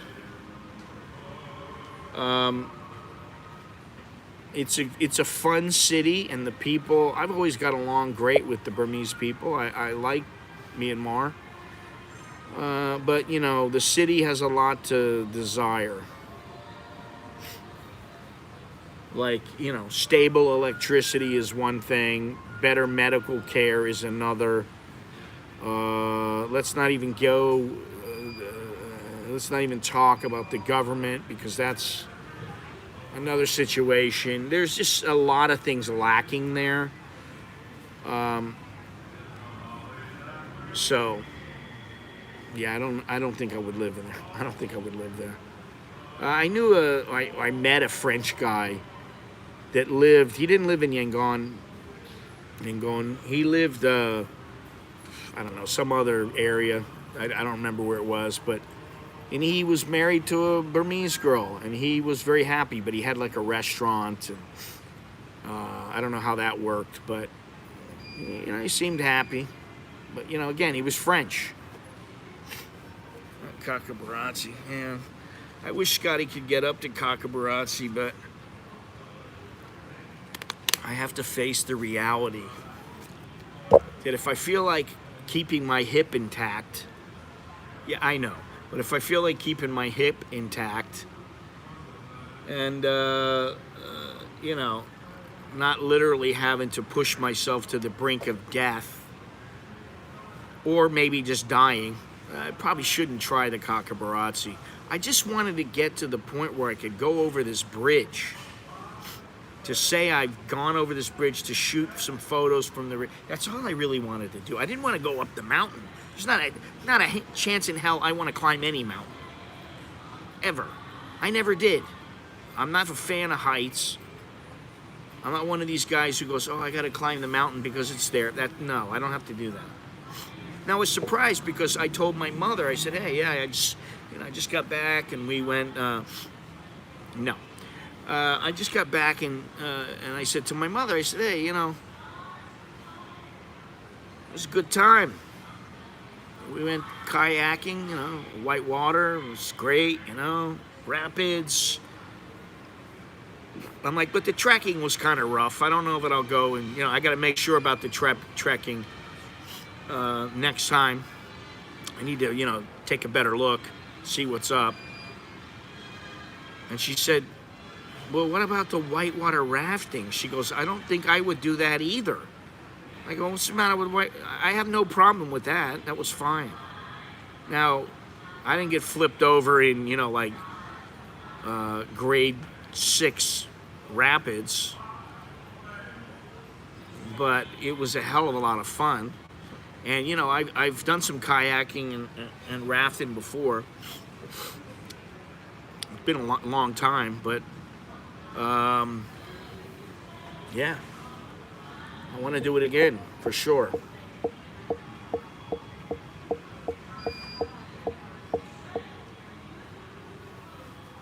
I got to keep doing that.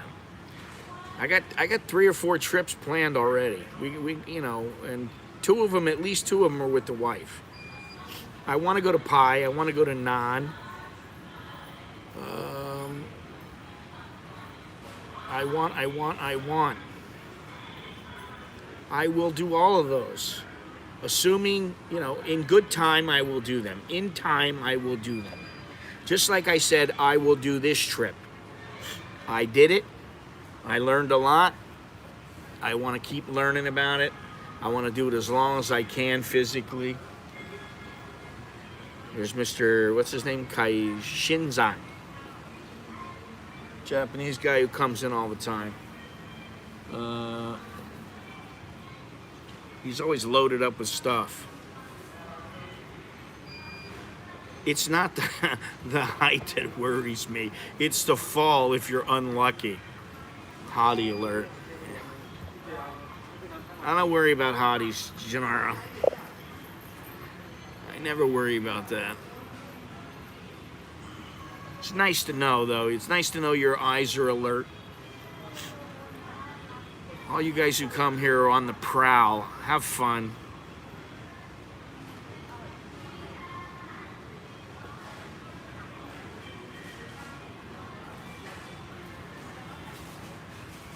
But Nakhon Nayok is only a couple hours away from Bangkok. We can take a bus. And then, we can go trekking. And it's fairly inexpensive. And, I just want to keep at it with the rafting and the kayaking. Just, even the trekking, hiking, whatever. I just want to keep active. I don't want to sit in front of the freaking camera all the time. And I also don't want to, listen, once in a while there's places that I think are important to go to. Whether they're in Bangkok or in some other city in Thailand. Some of them have already been there, far too many times to count.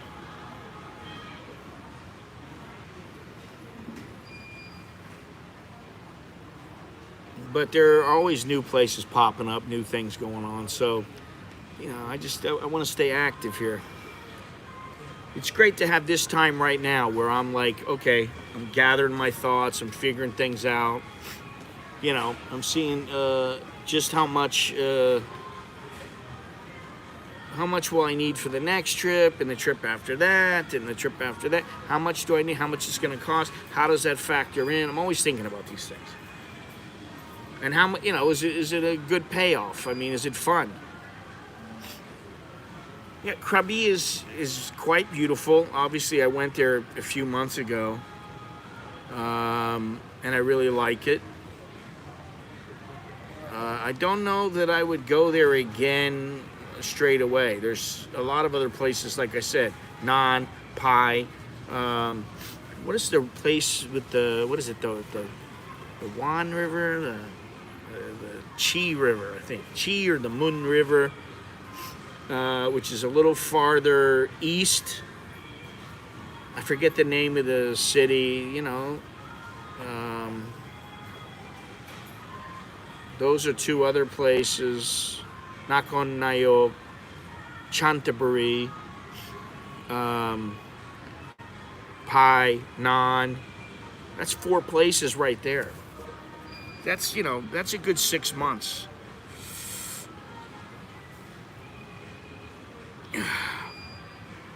You know, and I mean, I have videos now, I have footage, and it's like I can't get it done fast enough. It takes me hours to get some of this shit done. You know, because I have to, it's not the actual editing, it's the figuring everything out and sorting it, and I'm just, you know, I'm a little slow when it comes to that. Mae Hong Son, well, that's an area that, yeah, I would be there pretty much by default. If I went to like to Pai, I would probably end up going. But I don't know, you know. It really depends. It always depends.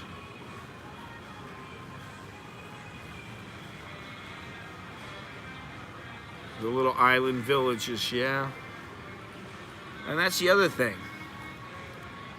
You know, there are places I would like to kayak.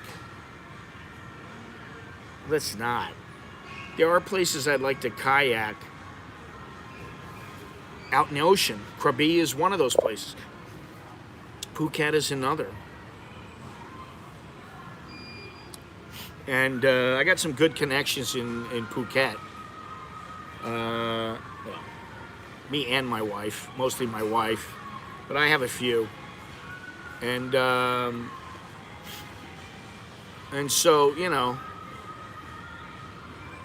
AI self-editing app from my phone. Good luck with that, man.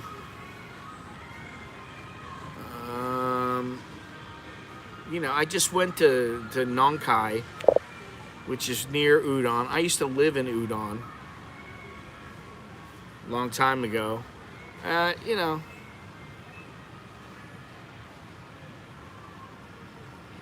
it's just... I talked about how, that's what I need to figure out too. You see the real Thailand away from the tourist place. Yeah, I don't want to go to the tourist places. That's the thing. And you know, I was gonna call that Doi Pui off the beaten track, but you know, I can't even call that place off the beaten track. I mean, obviously there were no foreigners there when I went there. None. It was only Thais, and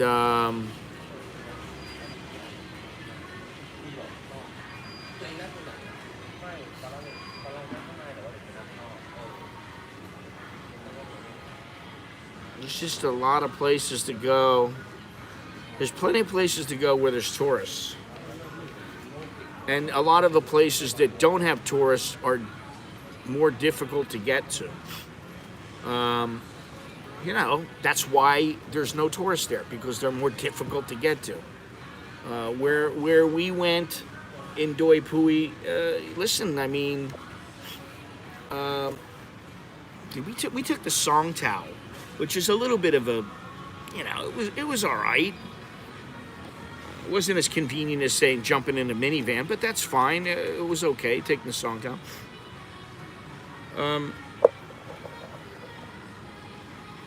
You know, people go there, you know. Where was the place we went? Monjam. Not nearly as many people there. That was a little more off the beaten track.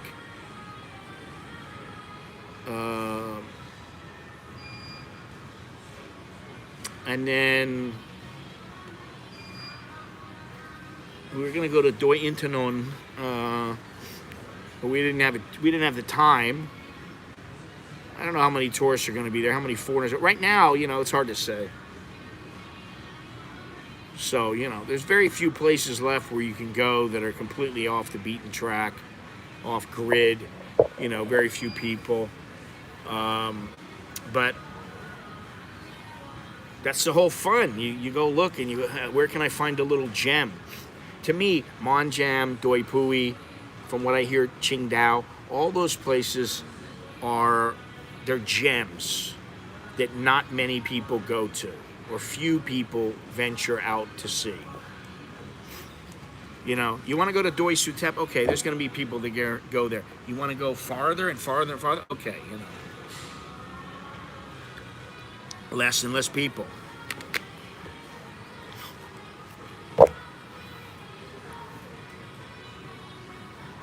And I have to think, how am I going to get there?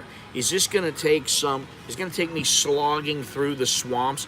This guy in that movie, 14 Peaks, the snow was like 4 to 6 feet deep. And it was like, he'd have to it was up to like his chest. And he'd put his leg down and it'd go in the snow. And he'd have to lift his leg up. And he went up the mountain just one step at a time. It was a bitch. And that's why there's not that many people doing that. Yeah. I mean, even my wife was like, some of these places we went, we don't even see any Thais. She's like, they don't want to take the extra effort to go somewhere that's a little more difficult. Like the place in Doi Pui. And, I'm really pissed because I don't know if you heard in the video, it's not the little clip I put out today, but the one before. You could hear it in the background. What the hell was Sundown by Gordon Lightfoot, Canadian singer-songwriter. Great song. He sang the Edmund Fitzgerald, and anyway, it's a great song. And I was just like, man, I love this place, man. I love looking down here, having I had an iced tea. I'm like having a tea, just sitting here looking down, relax and chill.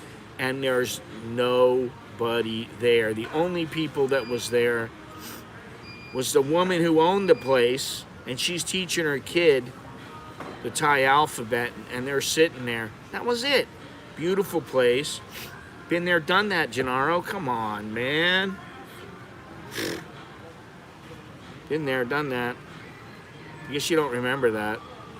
That was when I had a little bit of a stomach issue. What was the name of the city I went to? Betong? I don't remember. I've taken that trip. I took the trip all the way to Singapore. I mean, maybe it would be good to do it again and stop along the way in places. I don't know. But that was a place where I'm standing there and I'm like, man, I gotta hit the bathroom. And I went into the bathroom, and the bathroom was just absolutely miserable. I mean, piss and shit, and water all over the floors. And of course, there's squat toilets. And I gotta go something fierce. I mean, I'm ready to explode. Let's put it that way. And I had to end up using it, but I felt a hell of a lot better afterwards. I don't think I did stream. I don't think I did stream that, Gennaro. I think I shot some video.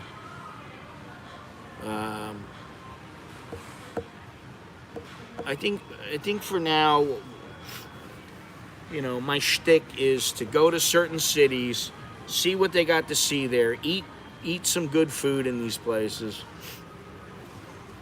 record all the video, and maybe stream from some of the places. And there's always trouble, but it's not that bad. and then go, you know, trekking and hiking. I do need to get, I was thinking about it. I don't know if I need to get, there's a camera that I want to get, which maybe I could, you know, I was talking the other day about how I could sell some of my gear and then get some of this other stuff. And one of those is the Olympus Tough, which Olympus Tough, it doesn't take, it's not the most fantastic camera. It's a solid camera, but it has video and it's completely waterproof and it's tough. You can drop that fucker. You can, I mean, you know, you can play football with that thing and chances are it's going to come out okay. That's how rugged it is. And it's either, you know, it's get that or get a GoPro. Which a GoPro is a little more multi-dimensional, I guess, and it's smaller. So I have to think about that because really, I got kind of lucky this time because even the guy didn't take enough footage. The photographer who was following us around, he didn't really take enough video footage because I think he wanted to take photos, but I can't always count on having somebody there to take video, shoot video for me. Not from a boat, you know, or even trekking, and it gives you a different look, you know, when you have somebody else shooting you. But yeah, I don't know, you know. And supposedly you can stream from the GoPro, so I don't think you can stream from the Olympus. So I think I'd lean more towards the GoPro. But, you know, it's those things are fucking expensive, man. They add up. That shit adds up, you know. Between the trip and then a GoPro, I mean, you know, you're talking over $1,000, you know. You're talking like more like $1,500. Depends on how many days you go, 1,200, something like that. It's not cheap. So, you know, there's a lot. I mean, there's always things to look forward to. You know, what are you gonna do? You take you take one foot and put it in front of the other, and you just keep pushing along, trying to do things. Nicholas is, you know, he starts school next month, and he's gonna have to be out by the school, and so that's, you know, he's gonna have his own apartment. I've said this a couple times already. Bam, another expense, you know. It all adds up. And traveling, you know, I was looking at it, I was like, son of a bitch, how did this guy, what the hell was his name? The Nims, the Nepali guy, how did he manage to get all the funds up to do all these trips? Because it had to be a couple $100,000 to do all these trips. It was It was 14 peaks in two or three different countries. I'm trying to think. He was in Pakistan, Nepal, Tibet, which is China. So yeah, he was in all those different countries. He had to pay for permits. He had to pay for all the gear. He had to pay his team, and he said, "I pay my team better than Westerners pay them." And so he had to spend a couple $100,000. And then he talked about it in the movie. His wife talked about it, and she said, we put a second mortgage on our house so that we could pay for this. So he had everything riding on succeeding. And because I was like, holy shit, man, you know, how do you put together an expedition like that? It's not like going to the Mount Everest is like one expedition, right? Going down a river, whether it's the Nile River, the Congo, the Ping, whatever it is, that's one expedition. This guy did 14 of them in 7 months. He had to plan it all out prior to doing it. You know, so that was pretty, I mean, you know, if this guy can do plan out 14 expeditions, there's a way to plan out like one. You should be able to plan out one. A Marco Polo sheep hunt in Tajikistan is $50K. Well, that's another thing. Listen, Chucky wants to go to one of the stands, Tajikistan's or whatever it might be. Wadi Mr. Minaj University. He wants to go to one of the stands, and I'm just like, ugh. I'm like, I know, okay, maybe it'll be fun. He's going, oh, we gotta go. You know, and so at some point, maybe I'll go there. I don't know. Egypt does not thrill me at all. I don't know why. It's lower down on my list, man. It's on one of those places. I'd rather go to the Congo or Burundi than go to Egypt. And I'm serious.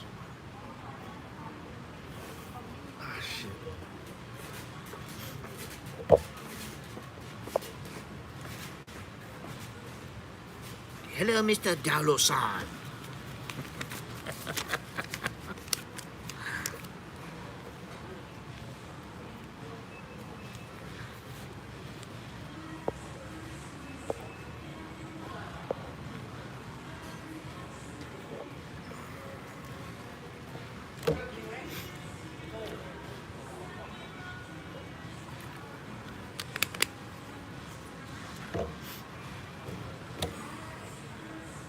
I wanted to go to the Congo and Burundi and Central African Republic. I wanted to go there for probably as long as I've had my YouTube channel.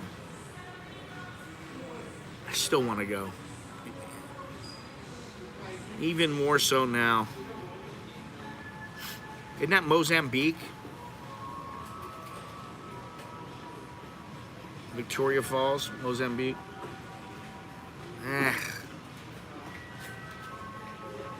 I don't want to go to either of those places.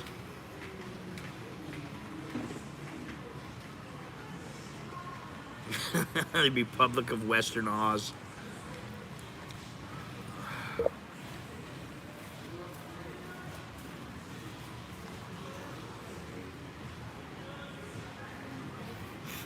The Mekong River cruise. I like to do the Mekong River cruise in my kayak. However, going the distance, the entire Mekong River, as I've said before, hey, I'd love to do that, but I don't think it's really possible. And there's a number of reasons. One, it's the dams, and two, it's a matter of I don't know how strong the river is, and so this is the thing. Some of these guys, they've got spotters, they've got people that can go ahead and scout. I didn't know this. I didn't even think about this. I don't know why. Maybe because lack of experience, but like even when we went, the guy told me, he goes, listen, we went on a 80 kilometer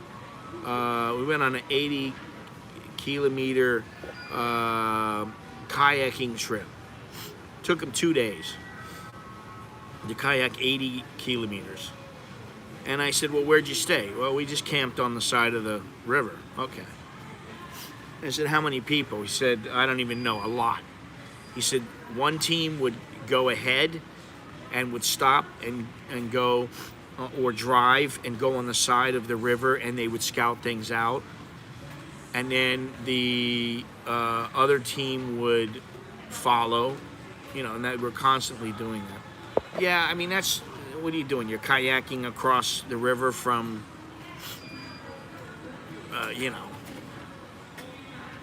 across the Chao Phraya. I guess that's something to do. Coquette, that's another, the place where they have the clay pots and the Southerners. Muslims there. Yeah, all that shit. I mean, the pyramids, of course, I'd like to see them, maybe one day, but it's just not up on my list. It's not up on my list of places to go.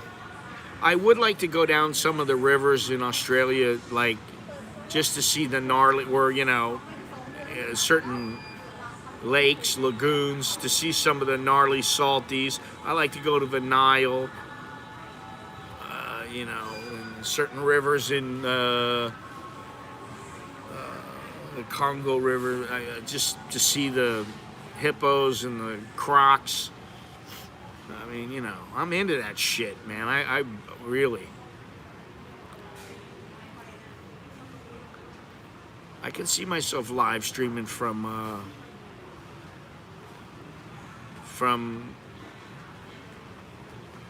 I don't know, Tanzania, Kenya, whatever. I just don't know that the coverage would be good enough to make it worthwhile, but you know, it's a big expense anyway. And while it's nice to think about, I don't have that money right now, so you know, and you know, I don't want to get too crazy.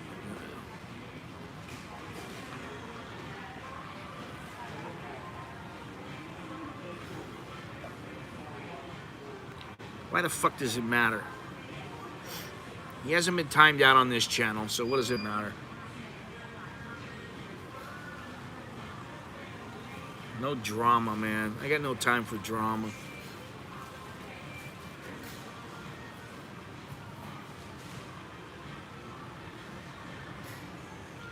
Man, Starbucks is packed now.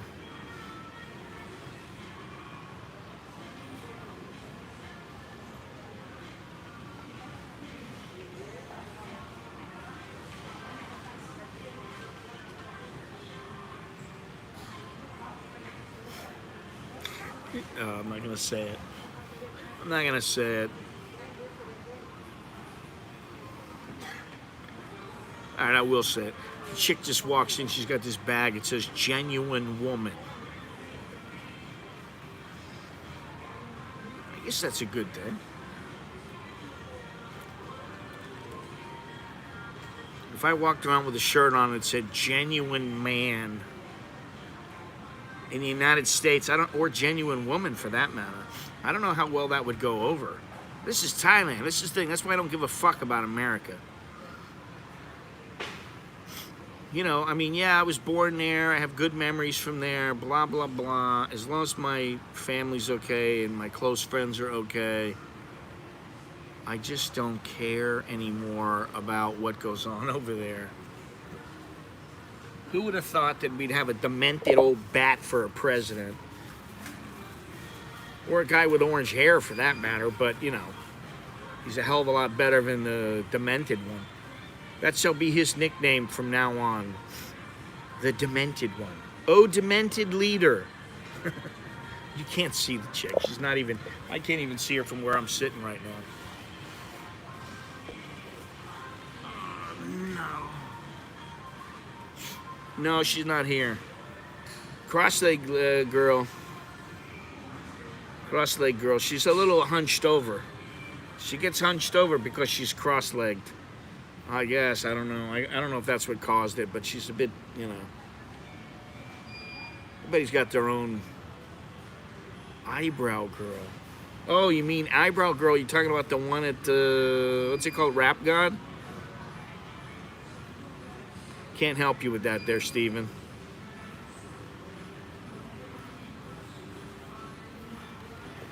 Scotty's not going to the Rap God, I'll tell you that right now.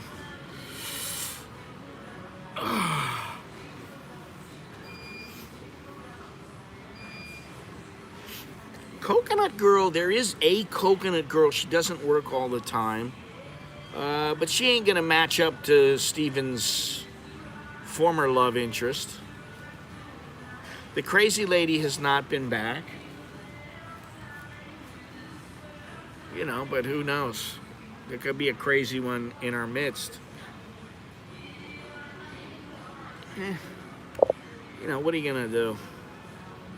You know, I was thinking about something. Listen, you know, I wish I could churn out some better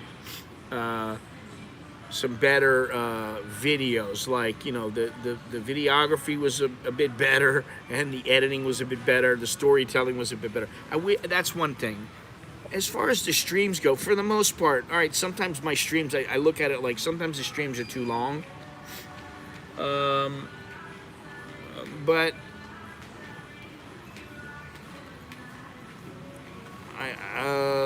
sometimes it's necessary. And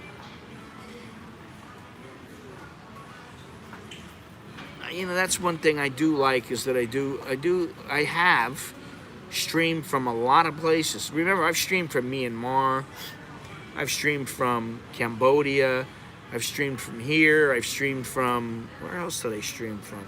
I don't think I streamed from the United States. Maybe Indonesia. I'm not sure. I can't even remember all the places, you know? And some good places. Hong Kong, of course, yeah. That's right. You know.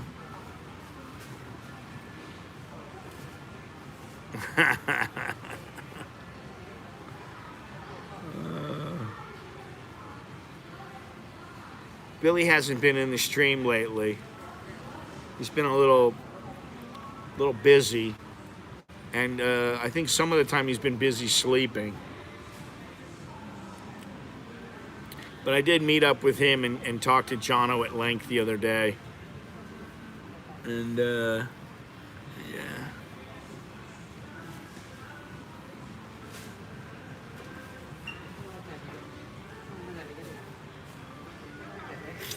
Yeah, I mean, I understand. I gotta tell you, while I have, this month has been relatively slow stream-wise, and the earnings have been relatively low. But generally, I mean, it took me, I don't know, 6 hours to edit that Doi Pui video from the other day. And it's not getting, you know, I mean, it's not like getting thousands and thousands of hits. I don't know why, you know, maybe it's the thumbnail, maybe it's me, I don't really know. Maybe it's that people like seeing me sit here and bitch about chowder heads, or, you know, bitch about something, ranting and raving. But maybe that's what people like, and maybe that's what my channel is geared for, and YouTube recognizes. So when I do the travel videos, not as many people are watching. But when I stream, it's like, listen, I stream for 2 hours, 3 hours, it's done. I'll make my money, and the streams generally, even with copyright claims because of some of the music like here, they still make a little bit of money from ad revenue, and I'm talking about $5, something like that. So sometimes if I make $50 in a stream and I make $5, that's $55.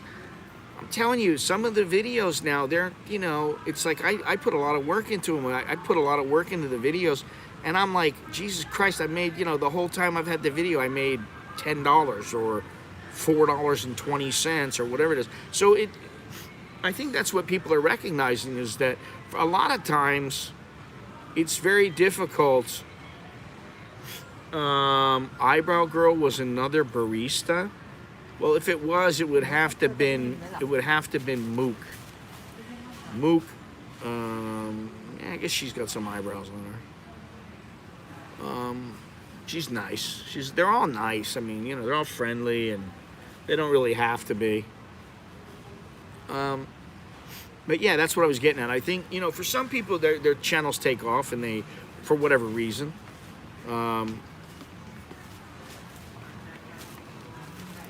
and their videos take off, and they're very good at it. I'm not very good at the videos. I mean, that's how I look at it. I don't look at myself as being a great editor or video maker. Yeah, that's what I'm saying. I thought she was the girl from the rap god, Eddie Munster's sister. I haven't talked to her for a while, but I think she's doing good. I meant to send her a message the other day. I saw a picture of her and her daughter. You know.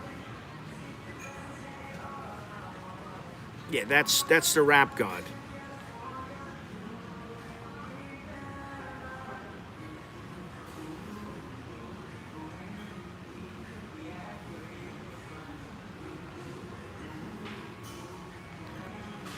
That's the rap god. Anyway, so, you know, when you put in a bunch of work, you know, you put in a bunch of effort where you're like, oh, I'm gonna edit this. Yeah, sometimes I edit stuff and I'm like, oh, this is gonna be good. I really am looking forward to this. I don't get that feeling that, like, wow, what a great job I did. I don't get that feeling very often at all, unfortunately. You know, it's not like I just made the world's masterpiece of YouTube. I never get a feeling where I'm like, what a fantastic masterpiece. Oh God. These are little girls, man. These are young chicks. These are probably like 18, 19 years old. Come on.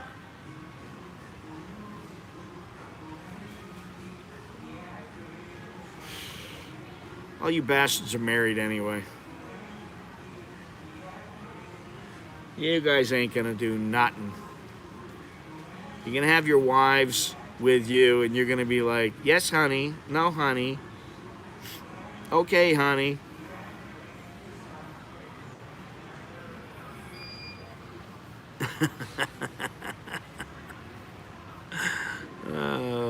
Actually, what it is they're all lady boys.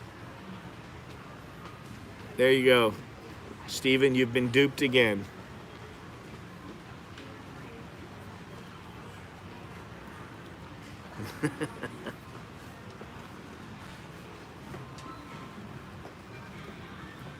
God, I was relaying the story of streaming in Hong Kong where the second day and all this tear gas was around. I didn't have the mask yet. I didn't have my mask yet. I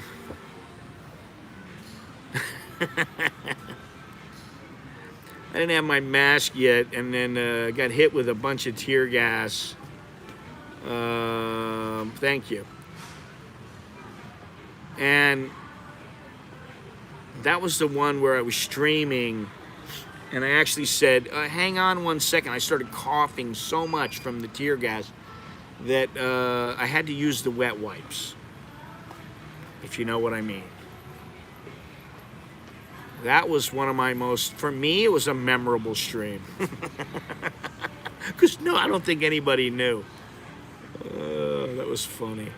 I got to go back and look at that because I don't think I said anything to anybody. Or maybe I did, but I don't think so. But that was funny. Now looking back, it's funny. At the time, I was like, eh. I was aghast.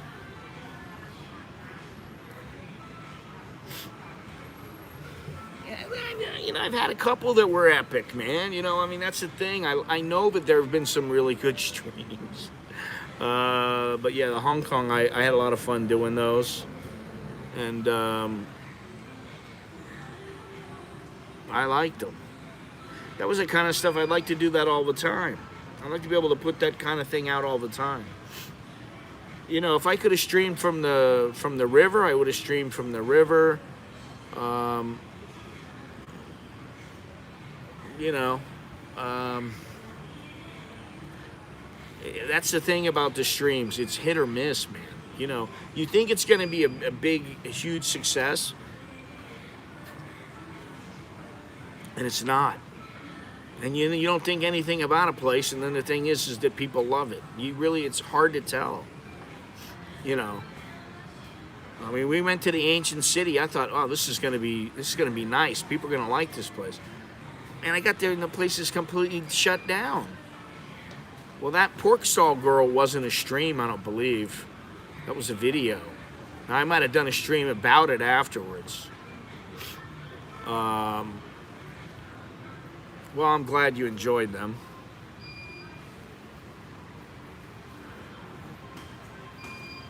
I don't think I'll be going back to Hong Kong ever. Well, as long as the current Chinese government and their political, their politics stay the same, I'm not going to be going back there. And you know, it was funny because I was talking to a couple of my wife's friends, and we were talking about Hong Kong, and they're like, are the people in Hong Kong happy? I said, most of them are not very happy unless they got ties to, you know, I know one person in particular who has a tie to China. She's very pro-China, and I just don't say anything about it, but yeah, other than that, and there was one guy that I met there in the lobby of the hotel who was very, very pro-China. Well, I'll make it easy for him. Fuck you, China. Fuck the Chinese government. What's the plan for Father's Day? Well, yesterday is what Father's Day was. Yesterday was Father's Day. Today is the observance of the king's birthday, King Bhumipan's birthday, which was yesterday, which is Father's Day. But today, I don't know. I don't think we're going to do much. I don't know. You know.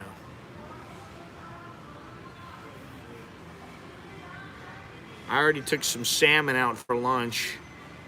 And then I'm like, what am I going to have for dinner? So, you know, I got to go get some dinner. I want to get some dinner. I want to get something a little special. Maybe some gnocchi. Otherwise, I would walk over to Happy Street, but I'm not going over there and then walk back. I don't want to do that. So on one of these days where I decide, okay, I'm going back, by the Songtao, then I'll do that. But listen, I had another debate today about the beard with my wife, or yesterday with my wife and my kids. And the wife is like, shave it off, you look like an old man. Makes you look older than you are. And the kids are like, no, don't shave it off. It looks cool. And, you know, like I said, my buddy told me, you're in the old man homeless stage look. Just let it grow out a little bit longer and then get it trimmed and shaped and start taking care of it with some, you know, beard butter, beard oil or whatever, you know. Comb it. Get it trimmed every once in a while. And it'll look good. It's hot, though. It is hot. And believe me, there's every once in a while there's a day when I just go, maybe today I'll cut it off. And then I get scared. I'm like, if I shave it off, it's like, I don't know how I'm gonna feel. Then I gotta grow the thing back if I want to get a longer beard, you know. Yeah, listen. When it comes to my wife and my kids, I mean, you know, they got their own shit going on, you know. My wife's, you know, she's very busy with her work and with the kids and with the cat, and the kids are busy with school, and I got my, you know, my YouTube shit going on and a bunch of other things that I'm doing. And so, you know, once in a while we get a couple of hours at night together. Today we'll have a little bit of time together, I think, because nobody's got anything to do. But you know, my wife is the kind who, she has a day off and she'll still be sitting at her computer working. I'm like, you know, today's your day off. Yeah, but I gotta get this done. I'm like, you never learn. The work will never get done. It will never be 100% done. So you're never gonna be able to catch up. So why don't you just take the time to relax? Yeah. 5 minutes. And then, you know, 2 hours later, she's finishing up. That's how it works. And, you know, you just, you know, it doesn't bother me, you know. What am I gonna do? I bitch about enough things already, you know. I don't need to bitch about that, because if I want to be able to do something, I want to go somewhere, I want to do something. If I say, oh, I'm gonna go and visit Billy, I don't get any shit for it. I don't get, what? You're not taking me? I don't get any of that. You know, so I don't want any of that. So then, you know, you get what you give. So if I was given a bunch of shit, I'd get a bunch of shit. I don't want to get that. You know? And kids need to sprout and, you know, grow their own wings and do their own thing. You know? If they want me around, they can have me. I'm always there for them. They know that. And my wife's always there for them.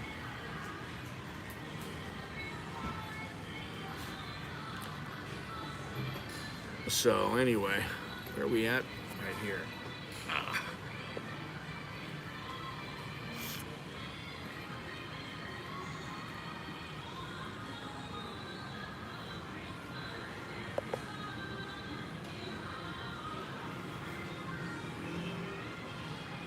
Companies expect it. That's why I worked for myself for the last 30 years. All right, Mr. Minaj, you take it easy. I will talk to you later.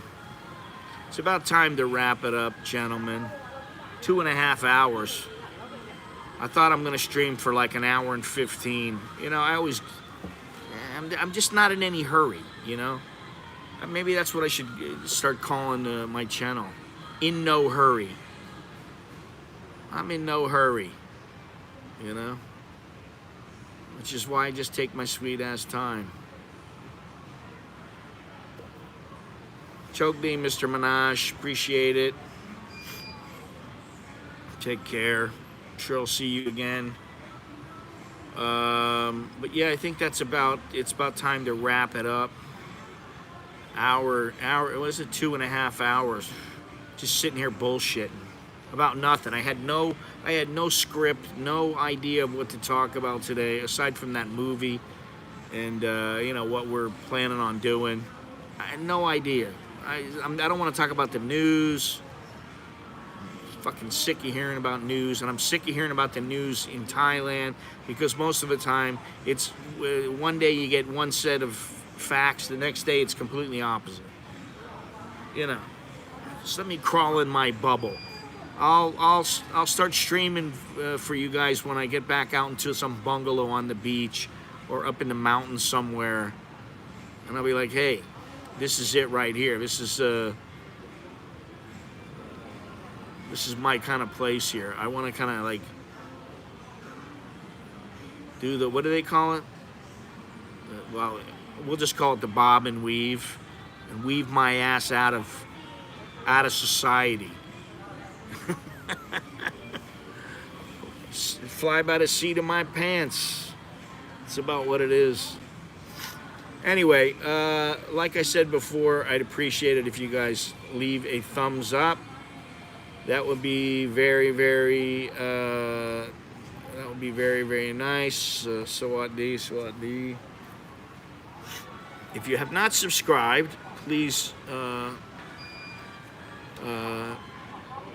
and between subscribers, yes. If you have not subscribed, listen, Starbucks should be paying me.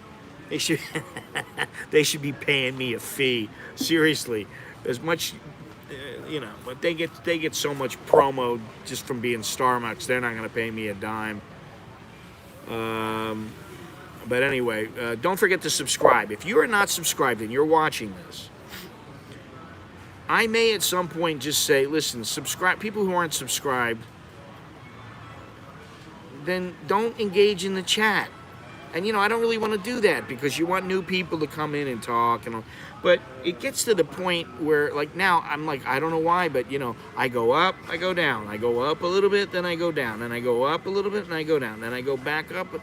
I want to hit 15,000. If I hit 15,000, I'll feel a lot better. I just haven't been able to do that. I'd like to be able to do that. So please subscribe if you have not subscribed already. You can get a shirt, and I have an American in Bangkok shirt with a little circular logo. It doesn't take up the whole shirt. It's a little more, what's the word I'm looking for? A little more what? What the hell's that word I'm looking for?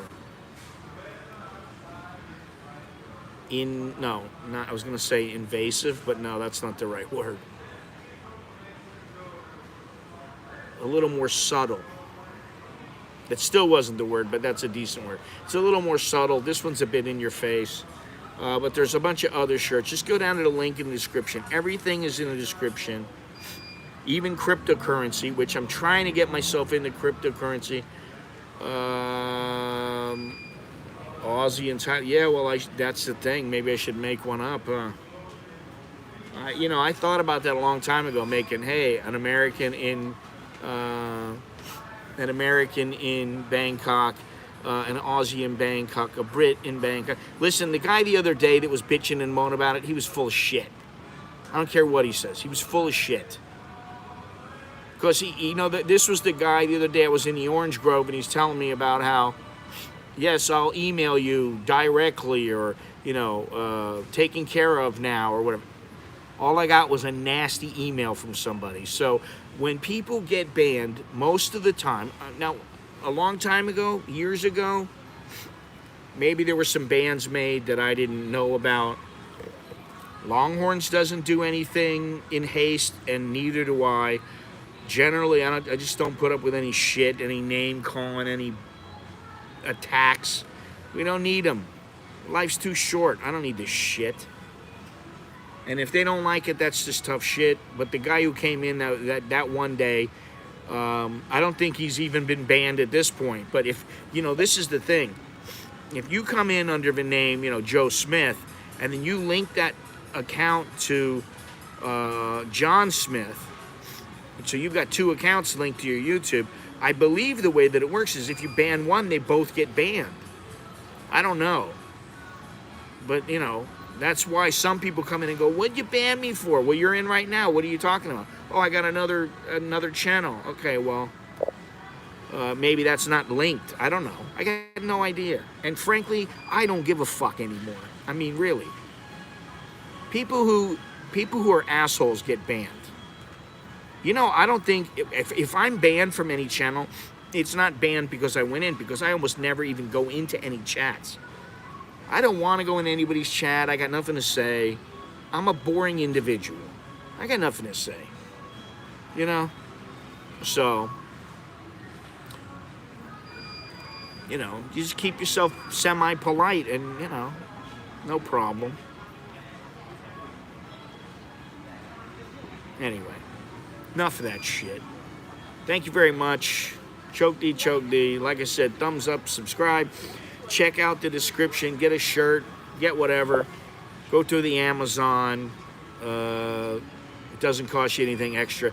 Leaving a thumbs up doesn't cost you anything except a little click of the mouse. So, thank you. Oh, that would be a good one, huh? I don't know. I don't know how many people really give a shit about that. I saw that. I did see that. And I think in some ways, but here's the thing. They only talked about Facebook and Twitter. They didn't say anything about YouTube.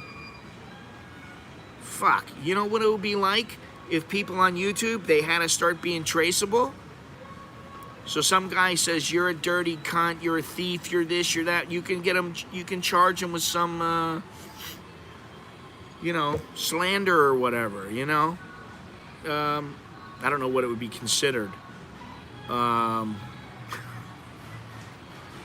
it's like, I don't know, everybody's accountable for everything. You're damn near accountable. I don't know what she was smiling at me for. Probably because she thinks I'm some online superstar. Or maybe it's because I have such a lovely beard and lovely smile. I don't know.